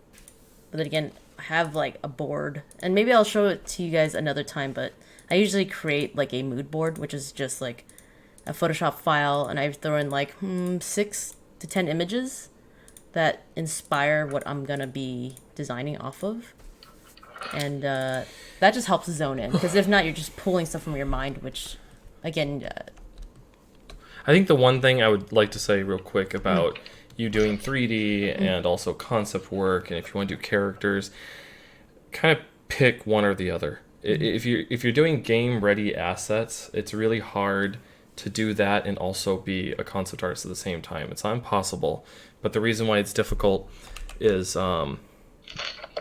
because in the pipeline for a studio, they expect you to do a design and then hand that design off to a modeler who can build it, and then you keep designing. That would be the biggest purpose of a concept artist, is they need you to constantly be designing. If you're stopping in the middle of your design process in order to build a 3D model that's going to take you 3 weeks or a month to build to a final game asset, that's going to be a lot more difficult. Now, if you're working in an indie company, that might be great. Because they might only have like 1 or 2 major big assets they need done, and you can do those that way. But for a lot of larger studios, it's best if you lock down to one of those positions. Yeah. The better position, I would say, is be the concept artist that can do concept geo. And what that means is that you can whip out a 3D model in a day or a day and a half, and it's really rough geo, but all the forms, all your shapes, everything are there, and then you take that 3D model and you do your final painting on top of it to a final degree. And so it only takes you 2 days to create the final concept off of that 3D model and the paint over, and then that gets sent off to a 3D modeler who spends, weeks finishing up that asset, and then you move on to other designs. Yeah, I agree. I mean, so like I'm seeing Nicholas saying, cool. Yeah, so he says he's feeling more comfortable now. Cool. Good. Glad. Because it's hard, because you always like, should I just go like heavy 3D? Should I go, like loose 3D, heavy 2D? It's like, it can sometimes hurt you. I've seen all kinds of combinations. There's no like one fits all. Yep. I agree. I mean, to me, when I see like a character artist, I think of like Neville, because he does characters and creatures. Yeah. So he does like, in the years from what I've seen, it's a pretty heavy 3D, and then he does Photoshop on top, a little bit of like 2D. Yeah. To finish it off. This was not the image I thought I was going to spend this time doing, but I like this image. But again, like it just depends, like what studio you're looking at, but also like what you like. Oh, do we lose? No, he's there. It's still going. It just depends what you like. What I usually have people do when they, and I didn't have you guys do it in this survey, but what I usually have people do is kind of pick like 10 images that you guys really like, right? Like, so if you're you want to be a character artist, so pick 10 of them that you really like your favorite from artists all over. And you'll kind of get an idea of what you like from that. Because if you don't know specifically what you like and you don't see it on like a sheet altogether, then it gets really amorphous where you're like looking through ArtStation, you're like, oh, that's cool. Scroll through and you're like, oh, that's cool. I want to do that. And you get this kind of like FOMO where you get fear of missing out, where you're like, oh, I should be doing characters like this. I should be doing characters like that. And then it just gets really like, you spend weeks and weeks doing that and you're kind of like left with a really convoluted portfolio. Or, one day you'll be doing a 3D sculpt, the next day you'll be doing a full 2D painting. It gets really like, you need to find like your own sort of focus. And to me, again, I always think reference. So like if you can pull up a couple of like your favorite character artists, art, and focus in on like 10 of them, then you kind of see your own pattern. Cool. All right. Well, I think that's good for that one. It's just kind of getting the idea down from where it was at. But you have a lot of great details that you can kind of bring out up here. I would really like to see a vehicle in this space, just something that tells a story. Like you've watched Cowboy Bebop, right, Brandon? Yeah. Okay, so you remember the very first episode? It's been a while. It's the one where it's called Red Eye or something. It's the guy that he's chasing down who sprays the red chemical in his eye, and it turns him into like a psycho, like killer dude. But in that, the reason why I'm bringing it up is there's a story that's being told there, which is Spike is he runs into the guy's wife on accident, and she's pregnant, quote unquote, and there's a scene where he's filling up his spaceship with fuel, and she's standing there next to him, and they're both just having a conversation. But you never see the setting until like halfway through their conversation, and then it's a wide shot, and you see his spaceship getting filled up, and you see her car getting filled up, and you see like the arc of the space station they're in going off in the distance. And it's a beautiful shot, like the one that you've created here. But it's just a portion of their story that's being told. And then it cuts back to them again. We're up close, and we see that story that's being told. So I think it's just important focusing on like what someone's doing here. Is this like from what's that video game coming out now? It's the Red Dead? No, it's the Cyberpunk one that's being done. Cyberpunk. I think it's just called Cyberpunk. It's just called Cyberpunk, right? But with Cyberpunk, Cyberpunk has a lot of settings like this. That we're doing right now, and it's like you just imagine a car sitting there, the guy's smoking a cigarette or something, maybe there's something coming on his phone, he's leaning up against his car looking at it or something, maybe there's a few robots flying around in the sky in the background. Just think about more of the story that can be told within the space. I agree. Cool. Should we move on to this one? Maybe Cyril's. Yeah, is Zero on? Can we get a hold of him? I'm checking him right now. Okay. See if he is able to. Do you have any more questions for us, Brandon? Maybe overall portfolio? Do you want to go back to that real quick? Yeah. Yeah, let's jump back at your whole portfolio. Because, like, again, like, I know, like, from what you told me, it's very specific. You want to do, like, AAA games, like, realistic, right? So like, I'm sorry, ahead. you go for it. Go. So that, I would just use it as, like, kind of like a measuring stick, right? Like, if you're looking, you know, would this fit Treyarch? Would this fit Treyarch? Or, like, would this fit this type of game style? That's how I kind of approach it. Like, early on, you had an image of... She's still there? Oh, yeah, he's going to jump up next. Cool. Okay. But yeah, the way I would see it is that, like, that very first image, to me, yeah, that one, it doesn't fit that world, but the detail is there, though. Like, I like the way he did the detail of the helmet. I don't know if we use, like, a real helmet image, whatever it is, who cares? I mean, it's like the game is hyper real. But samurai stuff doesn't pop up often in their not in their world. Yeah. So that's the kind of thing I would kind of match up to, is like, would this come up in that world? Yeah. I mean, so this is actually one thing that kept popping up. Let me switch it over to... There we go. So this is one of your images that kept popping up to me that I was like, oh man, like, it... Don't hate me for saying this, but I actually felt like your 3D model is stronger than your painting. Like, the painting itself, like, I understand what you're doing with the space. Like, it's a diner, it's of the era, and I think that stuff is really cool. But what's really strong about your 3D model is the atmosphere and lighting. It's the same thing that I was trying to do with the last image, is that your atmosphere is so pretty within this image, and then I feel like it gets a little lost in this space. Let's see if I can do this one real quick. Yeah, and I think that it popped a lot, like, when you get a 3D, when you have a 3D model, sometimes it's hard to know, like, how to use it. Because it's like, you feel like you have to paint over the whole thing. Yeah, and the rule I've been using for myself a lot now is, my rule is I try not to change it too much. Especially if I use a photo, I try not to manipulate the photo's lighting. I try not to manipulate the 3D model's lighting very much. The way I see it is, like, I have this thing, I'm trying to texture it. And so my whole thing is I'm just laying the textures down for the most part. Let me see if I can line these up a bit. As for Cyril, we're just going to talk about his stuff. Yeah. Yeah. Okay. So he's here, but... He's just going to watch? Yeah. Okay. So, this is really too blown out. Let's adjust that exposure. Yeah, so Reza, you were talking about, earlier we were talking about the whole FOMO thing of, like, fear of missing out. Funny enough, you know, what you have to do is just pick. It's like, just pick a direction. Because, like, I went through that kind of... Yeah. Go through that, you know, you just go through circles of, like, oh, I want to do this, I want to do that, I want to do this. Do you see this right now, Brandon? Actually, I don't see Let it me right switch the Oh, screen. shoot. Damn it. I just did the work to it, too. Do you see that now? Okay, yeah, I see it. So, the thing is, we're in such a dark space that anything that's on the outside would be significantly blown out. And you started to do it with your piece. Whoops. What's Yeah. up? Hello? Brandon?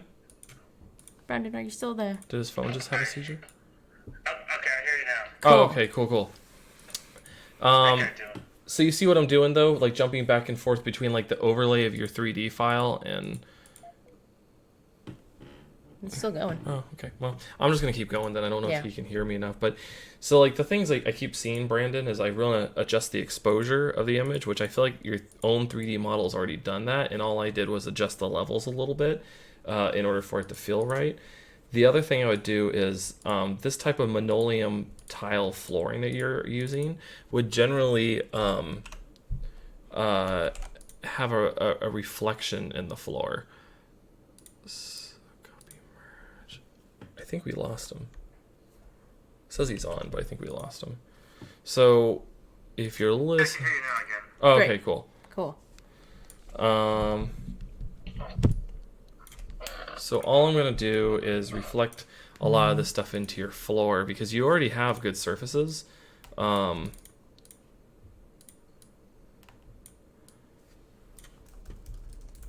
you don't have to get it perfect. You want to see some familiar things pop through, like how we have the red of the benches and the chairs coming through. They're popping through on the floor. Like, I'll point you to an example on our Gadget-Bot page. Let me flip it back to internets. There we go. We did this project called Wildcard way in the past, and this was all just like photoreal environments, but these are all painted. Like, none of these existed. We had to build this, or the company had to build this stuff.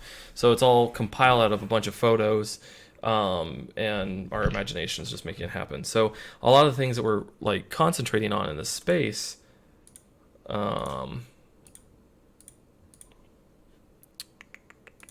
got it.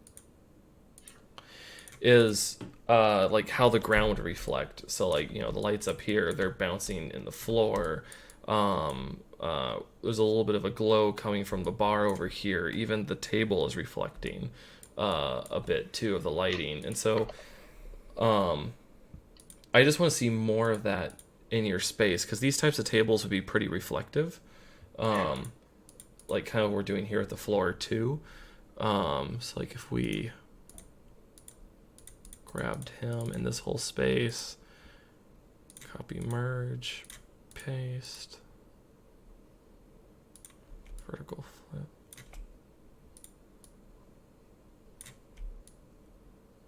And it's a cheat, but I want to see his face in the table.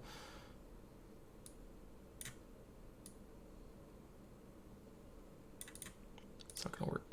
All right. Is that a picture of Brandon? Yeah, I think that's Henry Cavill. nice. I don't think I know him, Henry but Cavill. that's so funny.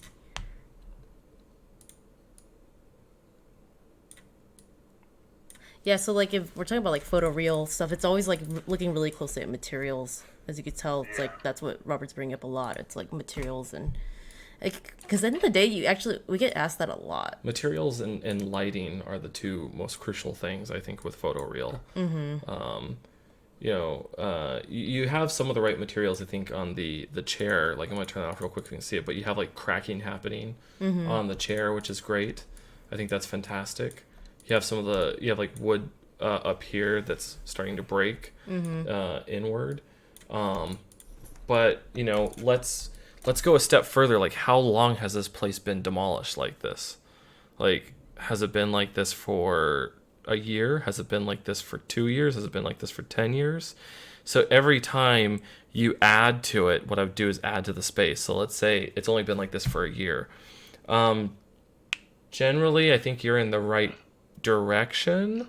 But what I would like to see is more like water spills on the wall, like water damage, stuff like that. But if we're jumping ahead 5 years, then you could have plants that are starting to grow into the space. You have dirt, even after a year, you'd have a layer of dirt in areas, which you kind of do, but I would pile it up even more on the floor. If we went 10 years, then what I would say is stuff is graffitied. There's like multiple people have moved in and out of this space. So people have graffitied it. There's shit on the floor. There's just stuff everywhere. It getting dirtier and dirtier. Trying to think. Yeah, I mean, I think that, the notes that Robert giving you on this particular image is kind of like, it's really what you get from like art director too. They go through the, you go as far as you can, and they'll come in with like push you more to get that detail in there. I'm just looking for something real quick. Dirt texture.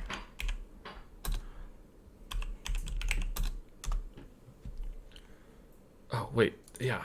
Do you want me to? Yeah, could you take me to online? Okay, so I'm just looking at some stuff online, like looking at actual reference. And so, like, to me, this building's probably been abandoned, probably not as long as you think. It's probably been abandoned for 10 years or so. But it's enough for, like, the water damage to come in, cause the tiling to start falling out of the ceiling. Enough for, like, tile to start cracking. People will probably vandalize certain things in the space too. That's why the door is laying on the floor.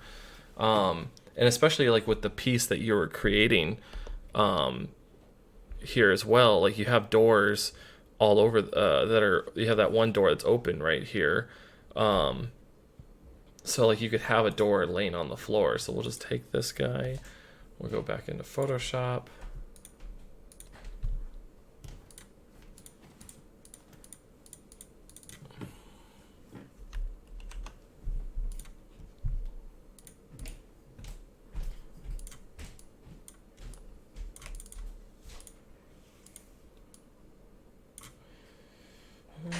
Let's see.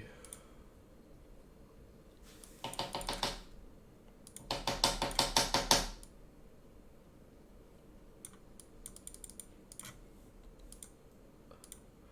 think the space is a little too dark now, so if I pull that back a bit. What I would do too is, so I usually do an overlay, then I'll do a normal, and then I'll pull the normal back a bit. I'll erase it from.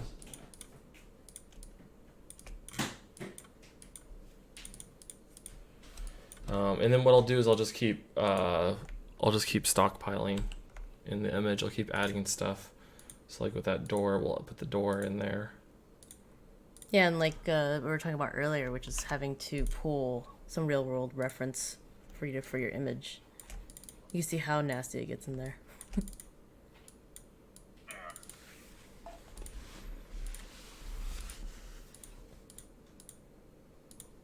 I mean, especially when you're doing environments too, I wouldn't be afraid to use photos. But I see you're already using them though. It's just where to use them and how. Like for textures is great, but also like don't be afraid to just drop in a ton of stuff, especially for a scene like this.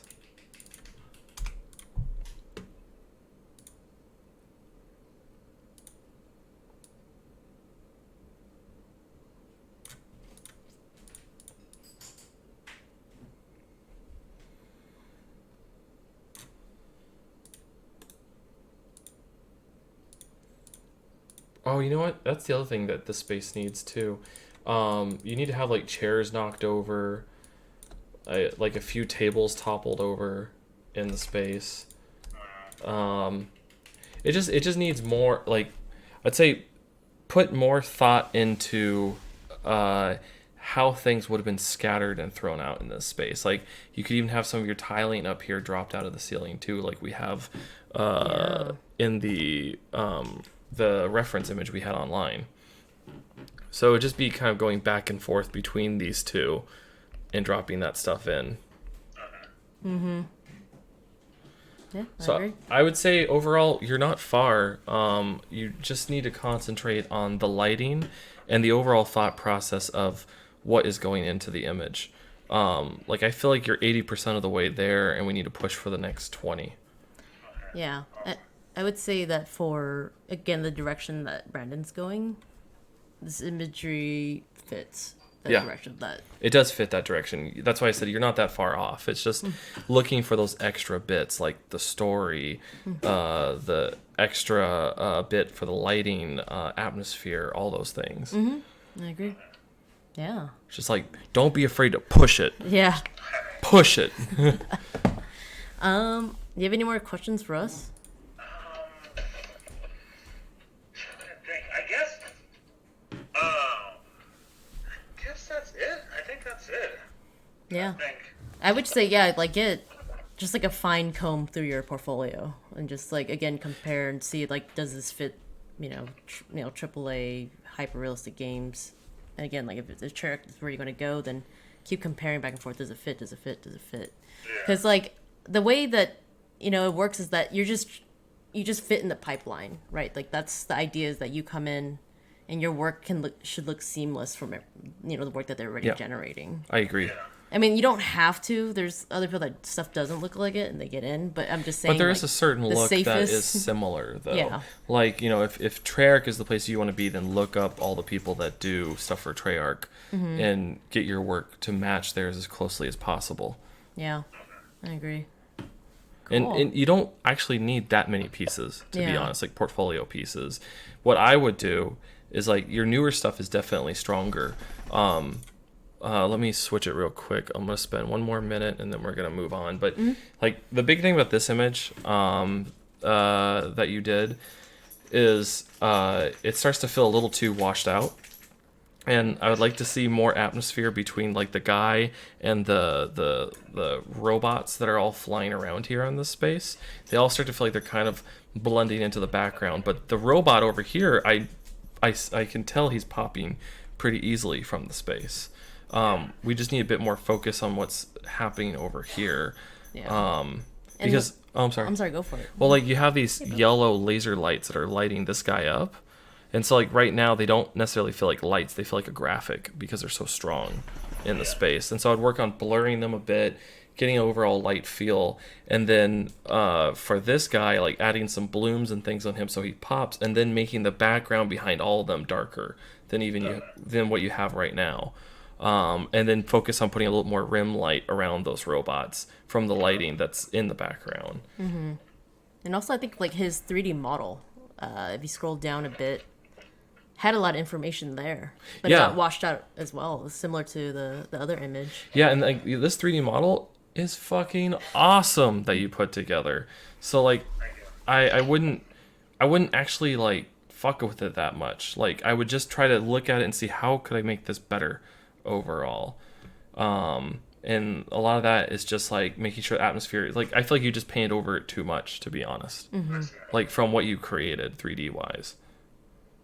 Yeah, because like the 3D model takes you pretty far. It takes you pretty far. I would say like 60%. I have a crazy idea real quick. It might not work because we already have this image pulled up. Oh, you did some adjustments to it, I see. Okay, so it won't match 100%.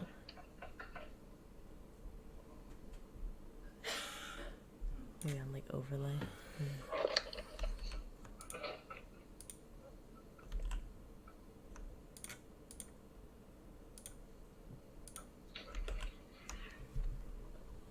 So Nicholas was asking, will most of these streams be at this time? I don't know. I think generally because the thing is we still have stuff to do during the day. Yeah, I mean, I have to work throughout the day. So, I mean, unless we start doing weekends, then we can do it at any point in the day. Yeah. I should do a survey. Yeah. What do you guys think the best time is to do this? Yeah, you guys tell us. This is for you. I just chose Tuesday because I think it was like a week ago we were prepping. And then wanted to give a good amount of time, but didn't want to wait too long. Yeah, and I think that across the world, at least, I know people from China are watching as well. And this 7 p.m. for us, it's kind of like 10 a.m. for them. Yeah, let's help me ready. Focus it. Yeah. So like your 3D model basis was already really strong for this. I just want to see.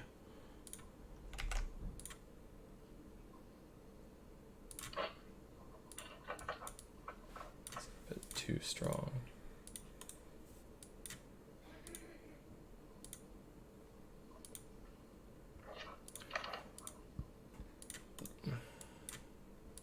Andre says it's 1 a.m. for him.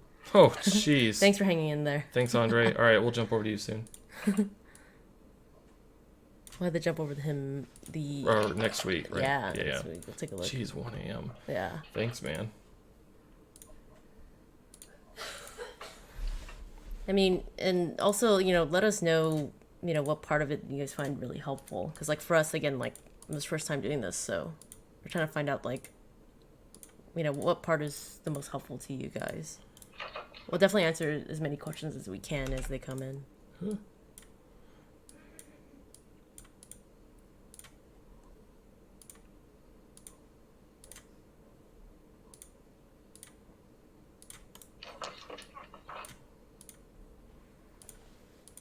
I'm going fucking crazy here. It's not good.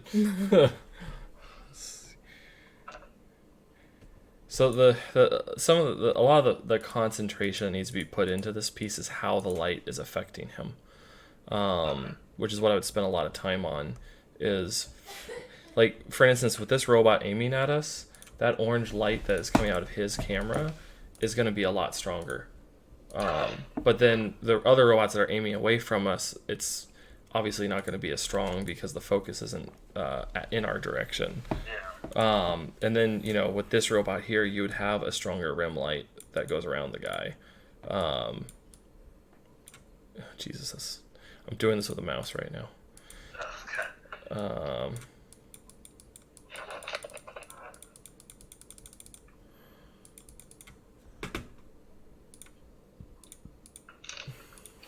Oh, Nicholas. He said that when we talked about one day 3D rough and then painting over, that helped him calm down a bit. Oh, really? Yeah. Good. And you don't even have to restrict it down to one day for your 3D model. I mean, for me, it's like, I take several days sometimes if it means it's like it'd be a really tight, final piece. It just depends on how it fits into the pipeline and the Yeah. schedule of the company you're working for or the project. Yeah. And you'll work up to that point, though. You Yeah, know what I mean? you It's will. like in the beginning, it takes days, weeks sometimes to build a 3D model. And then over time, you get faster because you have no choice. You have to work with time constraints. Yeah. But when you're building a portfolio, you have the time. But Does- obviously, you get faster over time. Does this make sense to you, Brandon? What I'm doing? Yeah, yeah. Okay. So what I would do is spend more time on this, so basically your base image, the design of things are cool. Like, I don't think they're that far off. It's just focusing again on lighting, atmosphere, pushing and pulling on things, because we want there to really be a 1-2 read, which is like the guy and then this big machine that he's jumping at that he's about to cut with his sword. Yeah. Because right now, I actually don't see the guy. The first thing I see when I go to this one is I see the robot and I see these orange lights that are floating around. But when I go to this version, I see the robot, I see the orange lights. So what I'd do is make these guys probably a little dimmer on the further ones, but then this one is the strongest that he's getting hit with. Okay. So maybe what we do is dim these down a bit. Can I get the PSDs of these just so I can just look them over and stuff? Is that Sure. okay? Yeah. Yeah. And I can talk to you about this stuff a little more afterwards too, over the next couple of days. Like, if you have any questions, just hit me up.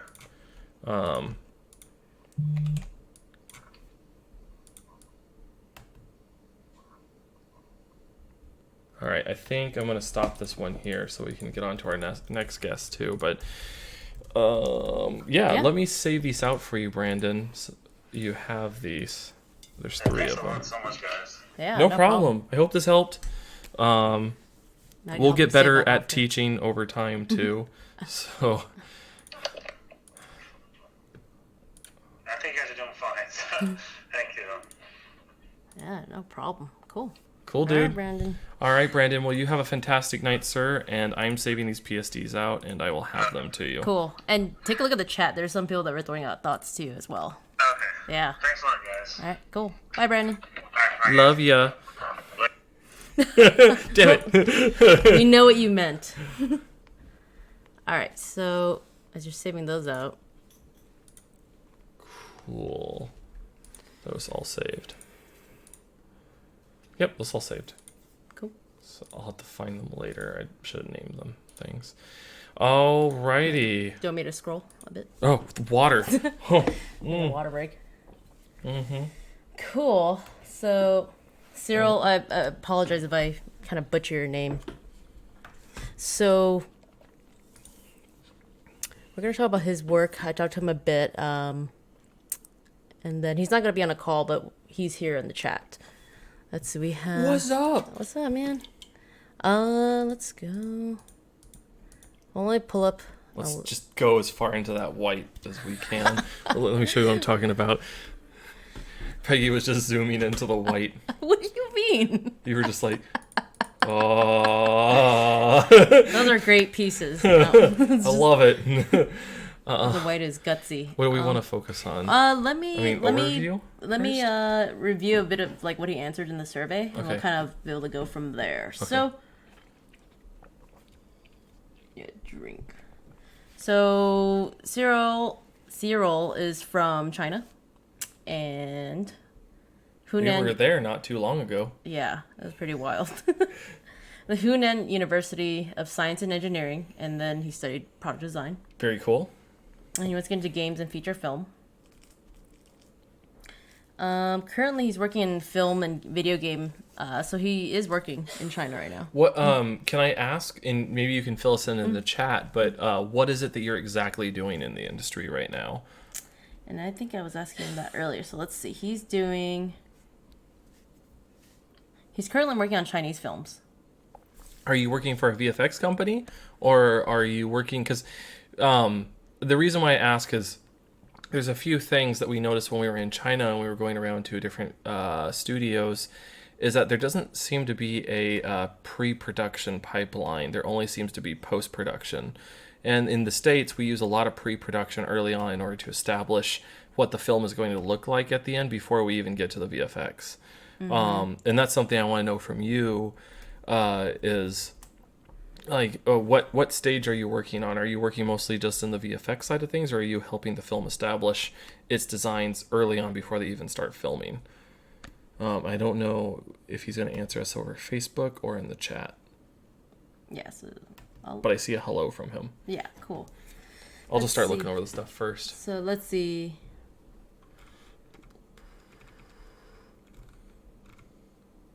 Cool.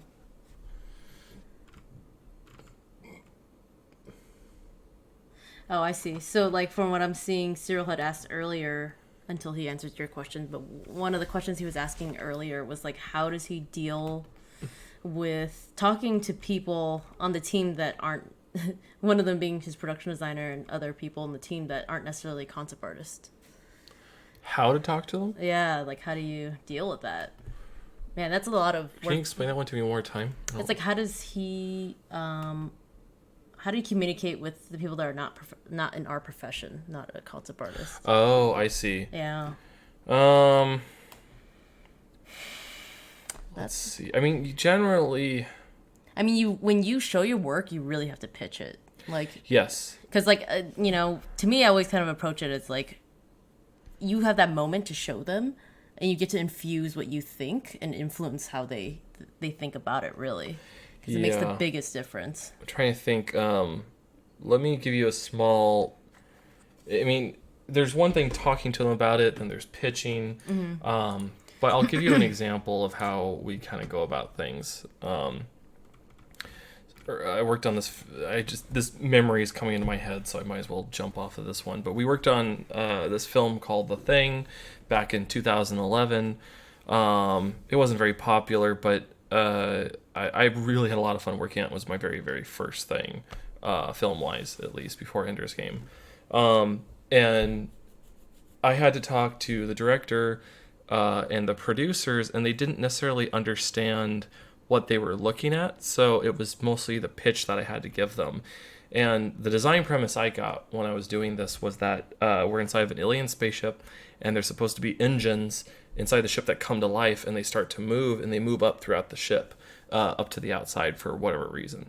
But it's an alien spaceship, so my design premise and idea behind this was that the alien spaceship has engines that are almost like flowers. And so certain metal pieces have to start to unravel and open up like a flower in order to release the bud, and then as the bud comes out, that opens, and that becomes the engines. And so, I created like animation step-by-steps in order to help explain these things, but when I was actually there with them, I went into full explanation of each of these things. So I would go through the process and explain that the same way I just did to you, which is that these are buds and that the flower is opening and that the engine is revealing itself and it's moving up, and each layer is sort of revealing another main component to that engine until it reaches its final stage. And it's really just learning how to pitch to people, like basically taking layman's terms, which is basically like simple explanations for complicated things, and giving it to them that way. Yeah, I mean, like, you weren't asked to do that. No, I was just asked to design an engine that moved through the ship. Right. That was it. Yeah, and that's moved. Where your value goes up. Yeah. Because, Robert took it upon himself to do these extra drawings. Like, how do we communicate visually, right? So the best thing you can do is like if again like you guys were asking about like do you need to draw to be a concept artist or should you work on technical ability? Yes, because you could do things like this. So Yeah. that took you what, like an extra hour, you think? Yeah, it didn't take long at all. It's like the initial design took a while. The explanation part was me just separating layers in Photoshop and explaining how something worked. Yeah.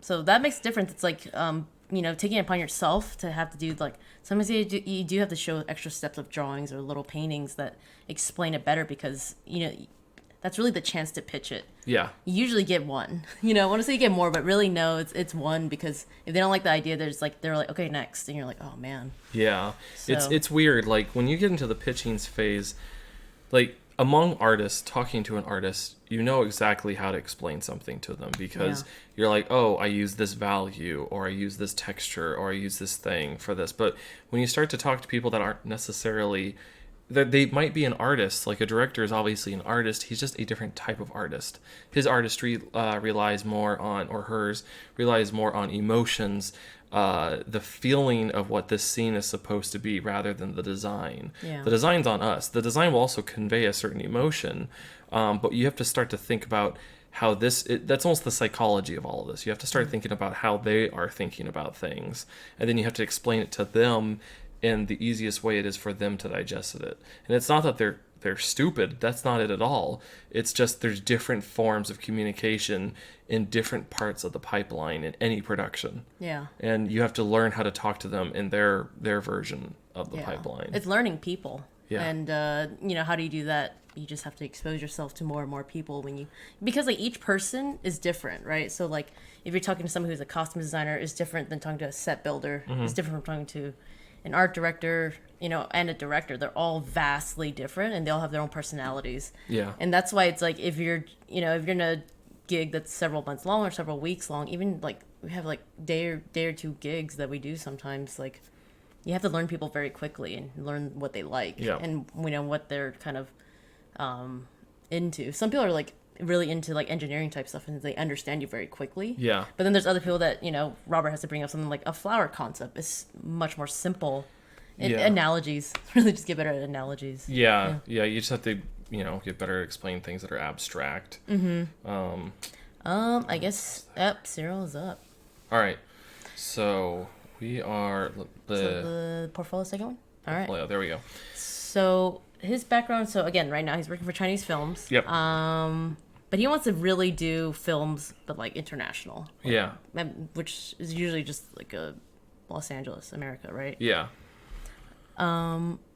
So like, your stuff is not bad. And obviously you're working too. Like, this is awesome, by the way. I thought this was a really cool one when Peggy was showing it to me. I thought this was great. I think these two are like super fitting for what he's doing. I mean, and this is great for VFX too, which is what I'm thinking. I mean, I would match the standard to those two.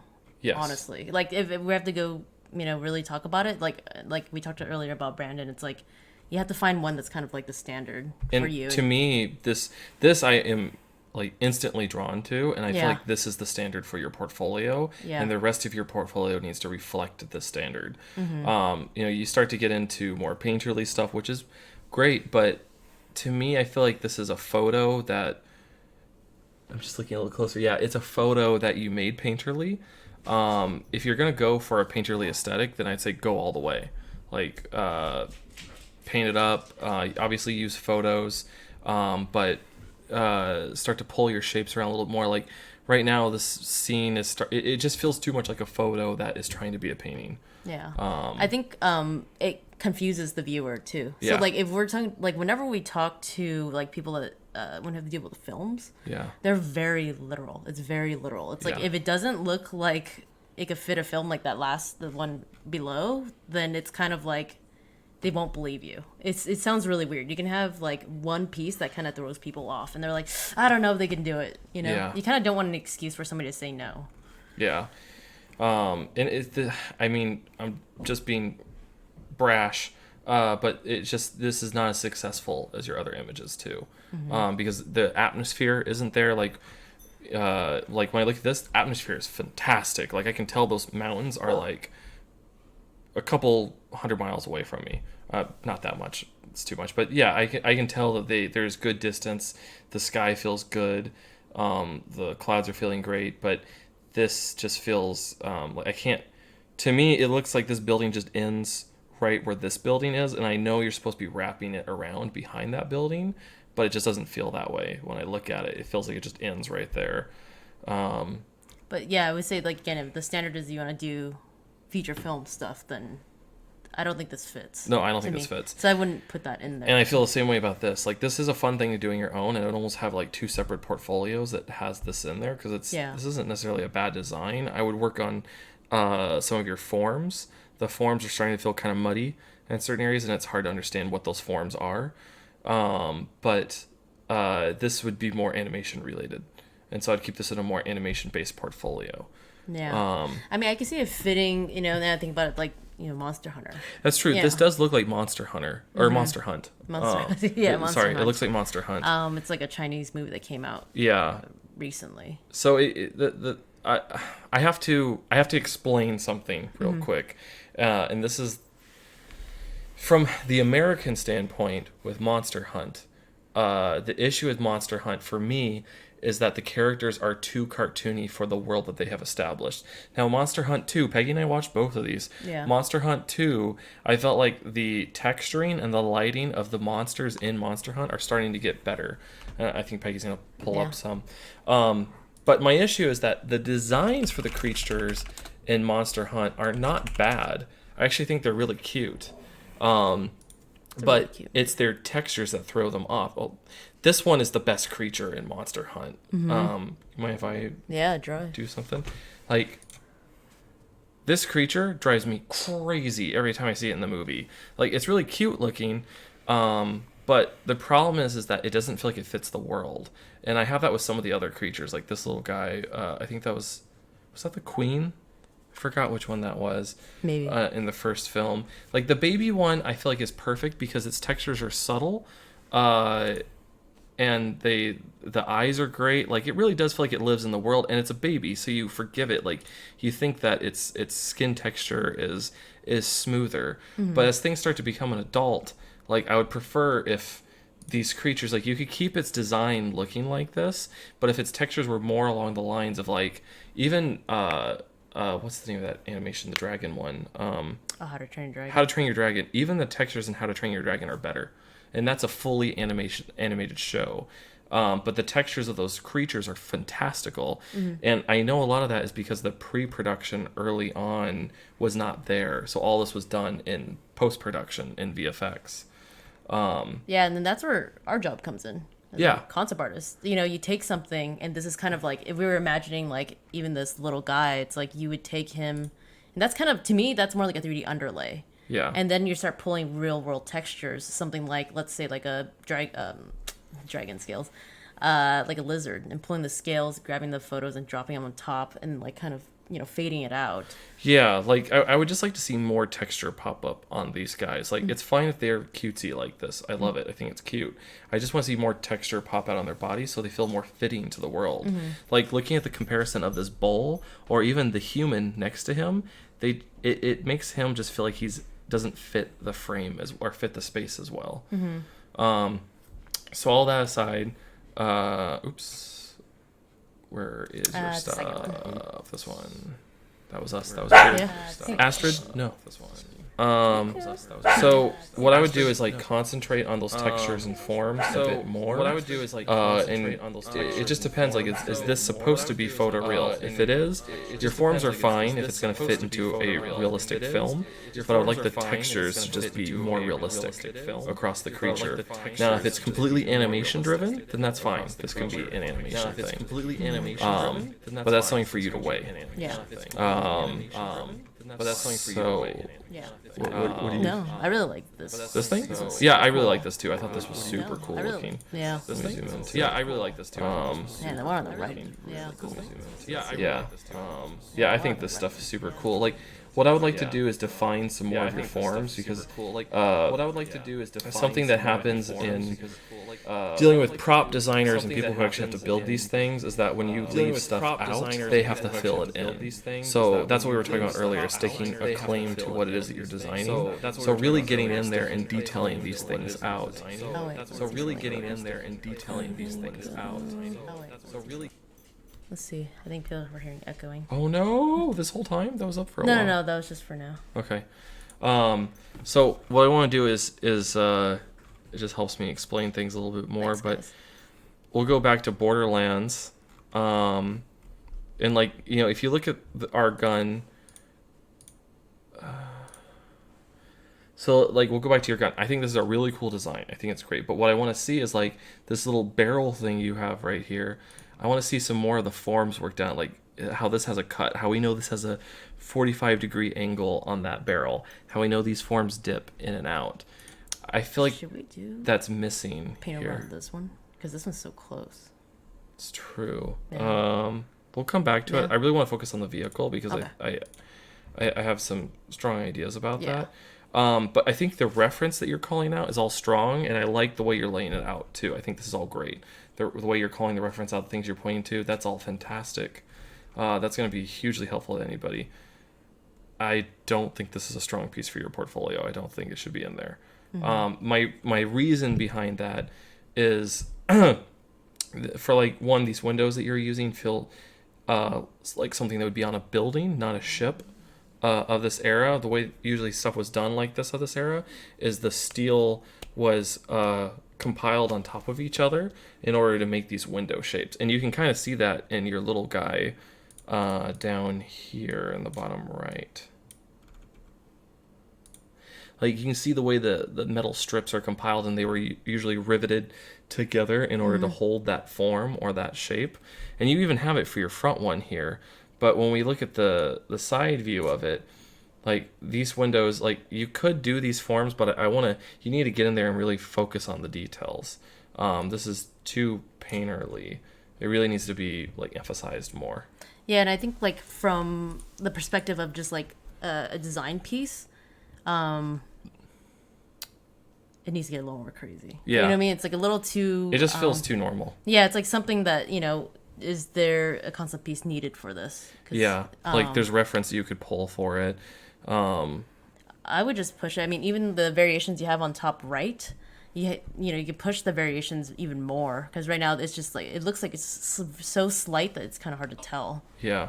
Yeah, I don't want to hit on this one too hard, but yeah, I would just get a little more crazy on these. This stuff I thought was good. I think this is strong.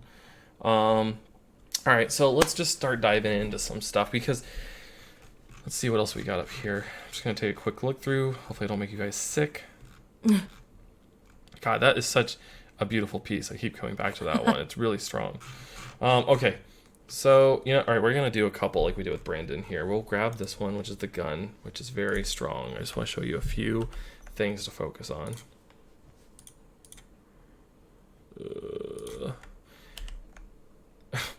That's not the right thing. Here, let me try it, because it's going to be a snip.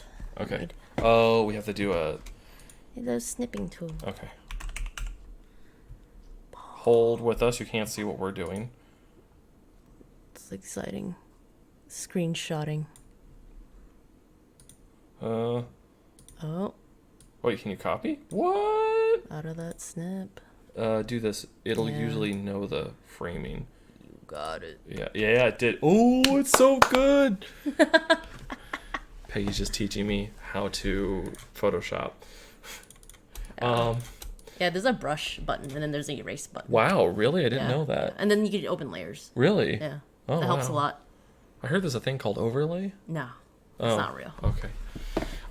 Okay, so we're gonna go back to this real quick, because I'm gonna use our stuff as an example.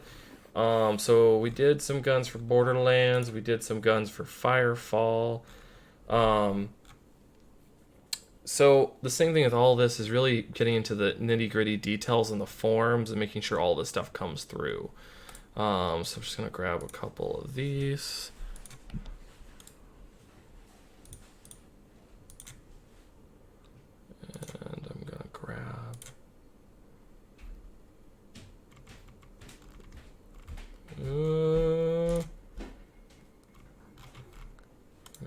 this guy. All right, let's get to work. So again, the stuff I was talking about is like the details of these things. Like I just want to see some of your forms pop out a little bit more. And I was noticing this like with your vehicles and stuff too, is like things almost feel too flat. And what I mean by that is there should be a stronger focus on lighting in areas so that way your forms pop a bit more. So we're going to go to overlay. We're going to emphasize the top here with overlay white so that way that form pops. And so we want to see this pop a bit more so that, and also we have a strong light here. So that means that strong light would really affect the interior of this thing. Like you would get cool rim light. Like each of these pieces would have a little kick on them because this light seems pretty buff that's coming out of there.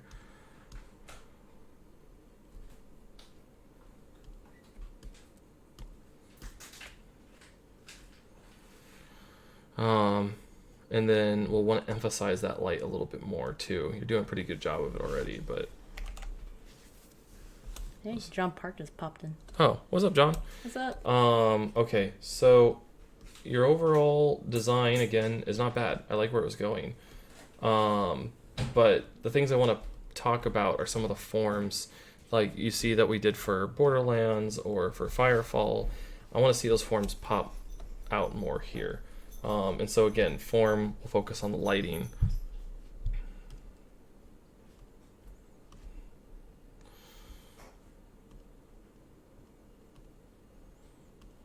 Yeah, I mean, the way that you can approach this, and it's kind of like a simple way, which is like thinking of, obviously that's a cylinder. Yeah. And seeing how the light hits. On the top side, it's more like a cube, and so we kind of see how that hits. And so we'll get some bounce light on the bottom of these cylinders, some top light. And so then that's casting a shadow, and that's where you erase out that little bit. I like the face on the side of this thing. It's kind of creepy, but like, does it look at you when you put your face close to it? So I just want to see, again, more of your forms emphasize where the light is hitting. Mm-hmm. Because when it gets this dark, I can't tell what's going on, and that's going to be hard for a prop maker as to like what's happening in these shapes. Yeah, overall the forms, they read really well. You're just it's just emphasizing. That's all it is. Because you have it all there, which is good. I should start asking for higher res images because I'm basically painting with pixels. Okay. John, you just joined us, so we're going over Cyril's work right now. So he works in China as a concept artist. And so these are one of the pieces that we're just going over. And you know, so I don't know if you have any cuts here. It looks like the thing's made out of stone. Mm-hmm. So if it's made out of stone, I don't really need to add any cut lines to it, but I just want to continue to define some of your forms along here. So if the light is coming out of this little tube, again, I'm painting with pixels, but there'd be a little bit of like a white interior hint from the light that's coming out of this space. And then some of the little nicks, because you have all these little like cuts and things, like looks like the stone was dropped. Like we'll want to emphasize those things too. yeah, and again, like the way we approach is, you know, whoever it's going to get handed off to, which is usually a 3D artist or a prop maker, you kind of want to define these things for them. And, you know, they can run with it and do their own thing, but a lot of the time, you know, productions move so quickly that it helps if the concept artist is able to put a little bit more time and get the detail in. And again, it's like, it's up to you if you really want your work to be like one-to-one, but it makes it closer to what you originally envisioned for the piece if you get, you know, a little more time to put details in. And again, it's just emphasizing everything. This is the grueling, boring stuff, but It just makes everything look better. But that makes a difference, though. This is like the hardest part is the last 10%. That's like kind of where you're at right now. Yeah, the toughest part is when like this area back here, it's just color and it feels a bit muddy. It feels really muddy. So what I would do is just define some of this. Like I don't know if there's a cut line back here. We make it pop a bit more so we can see that cut line. Maybe a little bit of bounce light lower on this lower half.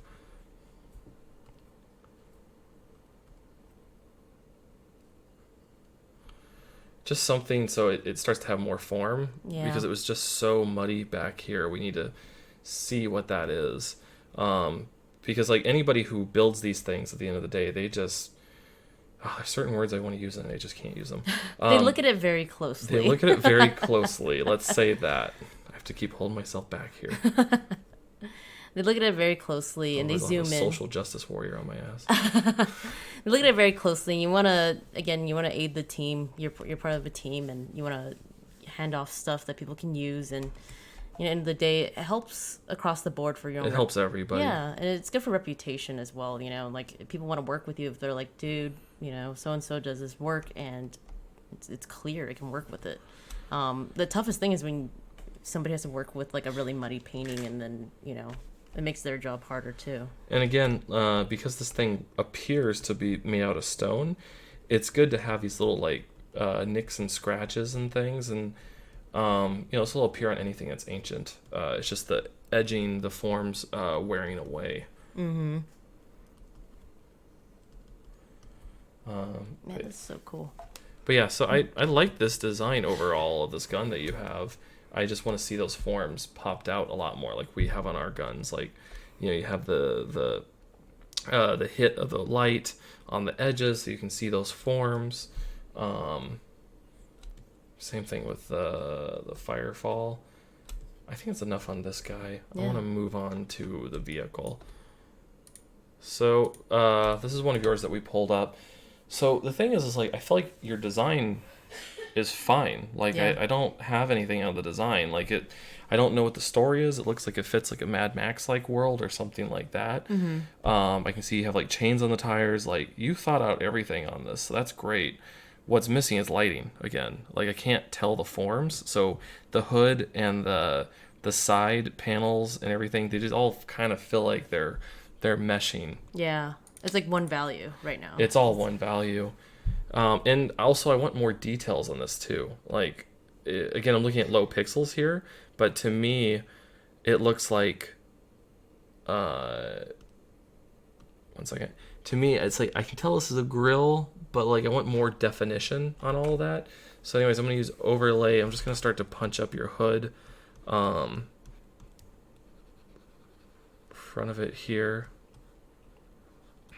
We just want to see all this get a little more punchier. That way we can see the definition and the shapes, especially like your side panels here.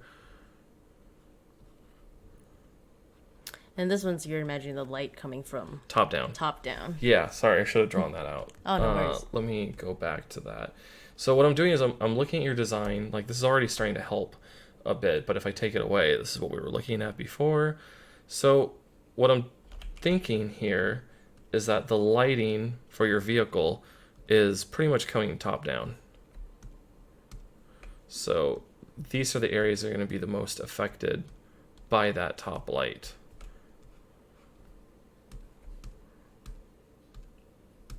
And so that's where the light is coming from. And so that's where our overlay starts to emphasize those areas a bit. But the things we'll need to get into is more detail on the actual vehicle itself. So your base design, again, it's not bad. It's just bringing out those details.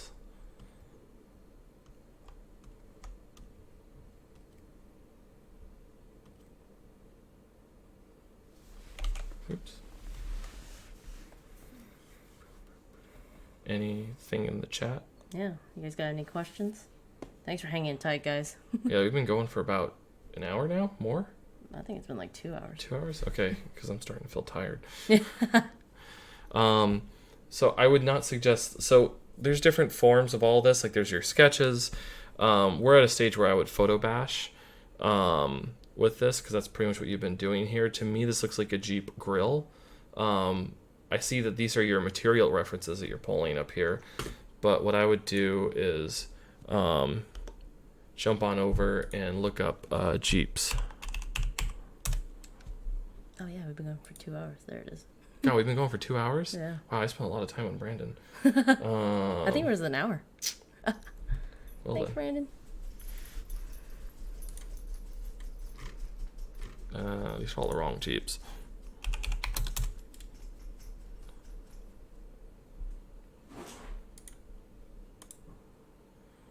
Still not exactly what I'm looking for, but you'll get the idea through what I'm doing. So what we're going to do is photo bash this in. Because I don't want to have to paint all my details. I will paint some, but overall, especially if you're doing something like this where the vehicle is coming off something pre-existing, then I would just work it in from a photo.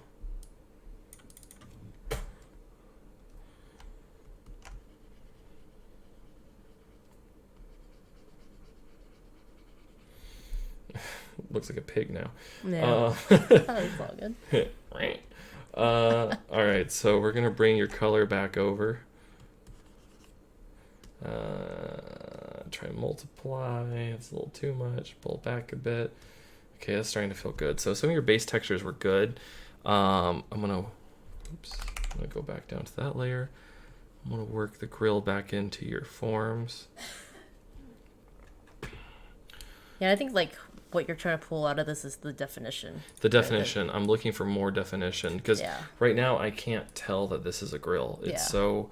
It got really beat up. Yeah, and I get that it's beat up. Totally get that. I want to bring that beat upness back into it, but I still want to retain the form of the grill overall because it's really hard to make out what's happening with it. Yeah, and I think what I was seeing in the original grill was like the values. There's a lot of things going on at once, and it wasn't necessarily helping. So now what you're doing is just kind of going back in. Yeah. Kind of starting from scratch again, which is like the underlay of the grill, and then working on top of it again to get that kind of texture back. Exactly. So what I'm doing is, I had a photo, but I took your red color, put it on multiply over the top. Now what I need to do is just re-emphasize portions of that grill. So I'm just adding some white overlay in these areas so it pops a bit. That's working for me. Was it on the wrong thing the whole time? Thanks, guys. Oh. All right, hold on. I just flattened that layer. We've been going for a while, so we're getting tired now. All right, that's where we started from. Thanks, guys. This is the vehicle. So the front nose to me is I can't understand what's going on.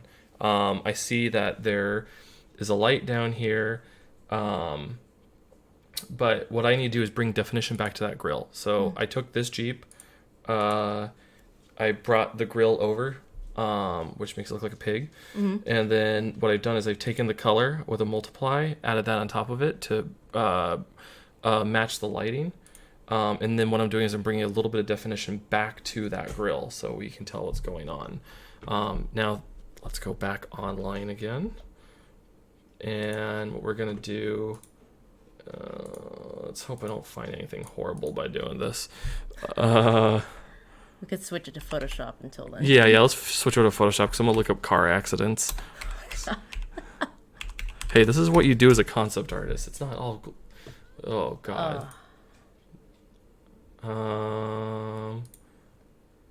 Yeah, see, this is not bad. Yeah. And jeez, that looks bad. And now we're in. Look, car accident. Pay. I've seen some shit. No, seriously, I've done stuff for jobs, and I feel so bad. Some days, Robert will be working, and he wants to like throw up. Well, one day, like my art director told me that I needed to put bloody teeth on a table. And it was like, it was a close shot. Like, I really needed to have the bloody teeth in there. I was like, shit, man. Like, all right. So I looked up some teeth, and for some reason, like, if you type in teeth on Google search or like fake teeth, there's nothing good that comes up. So I looked up dentist, pulled teeth, and yeah, I mean, you know, it was all clinical. It was supposed to be done that way, but it was really gross. It was a lot of blood. Worked great for the scene, though. Okay, so anyways, I cut out a piece of that car. I'm gonna make it black and white. We're gonna overlay it. So we're already getting some like dents and shapes like that. And so what I want to do is erase out a bit. Yeah, because you're using the value of, you know, as like a texture piece. It's basically a texture that I'm dropping over it.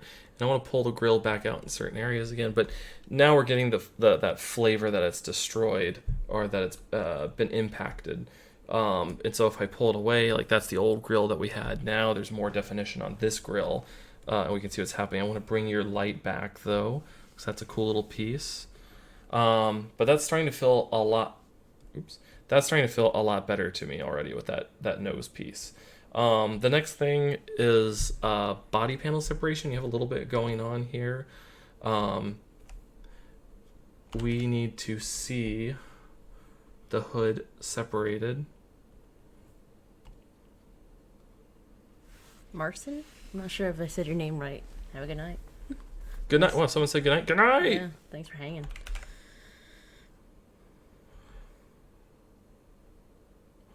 Okay, so we just want to pull that out.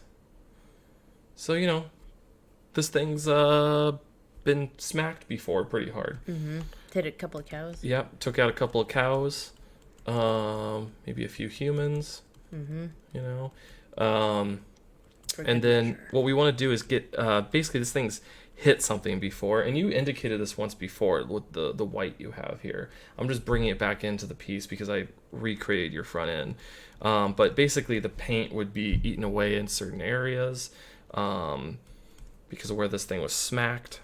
Smack that. Mm-hmm. And again, I'm painting with pixels here. So obviously if I had higher res images, which is what I'm going to start asking everybody for moving forward, what I would be doing is putting real textures in there and getting them to feel good. So what I just did is I took my grays that I had in there, set them to overlay, kept duplicating them until they started to pop a bit more. But I mean, that's kind of it. Like I can read the definition of that a lot better. Mm-hmm. And so I would do that across this entire vehicle, defining the cloth a bit more, the shadows that are underneath it. You're not far off. It's just bringing that level of realism to it a bit more. Yeah, I mean, like the key that we're seeing in all this is similar to Brandon's as well, which is like getting your values down. Yeah. So it's like getting the form. So if it's cylindrical, you know, have the value of that, or having the lighting hit it like a cylinder. And this one is sort of like more like a box. Yeah. Like a soft box. So always define your forms, and then the next thing is the textures. Yeah, exactly. And so we're just seeing where we came from again. Like there was no lighting really. It was pretty flat. And so we started to add definition to this by readjusting the lighting and then recreating the front of the nose. And I would just go throughout the whole thing, like the same thing Peggy was saying. Mm-hmm. I would add definition, especially to these hubcaps. Like, what does this look like? Like, if you gave this to me and I'm the guy that's supposed to build this vehicle, I'm like, what am I looking at here? Like, I don't know what this is. It's just a black hole.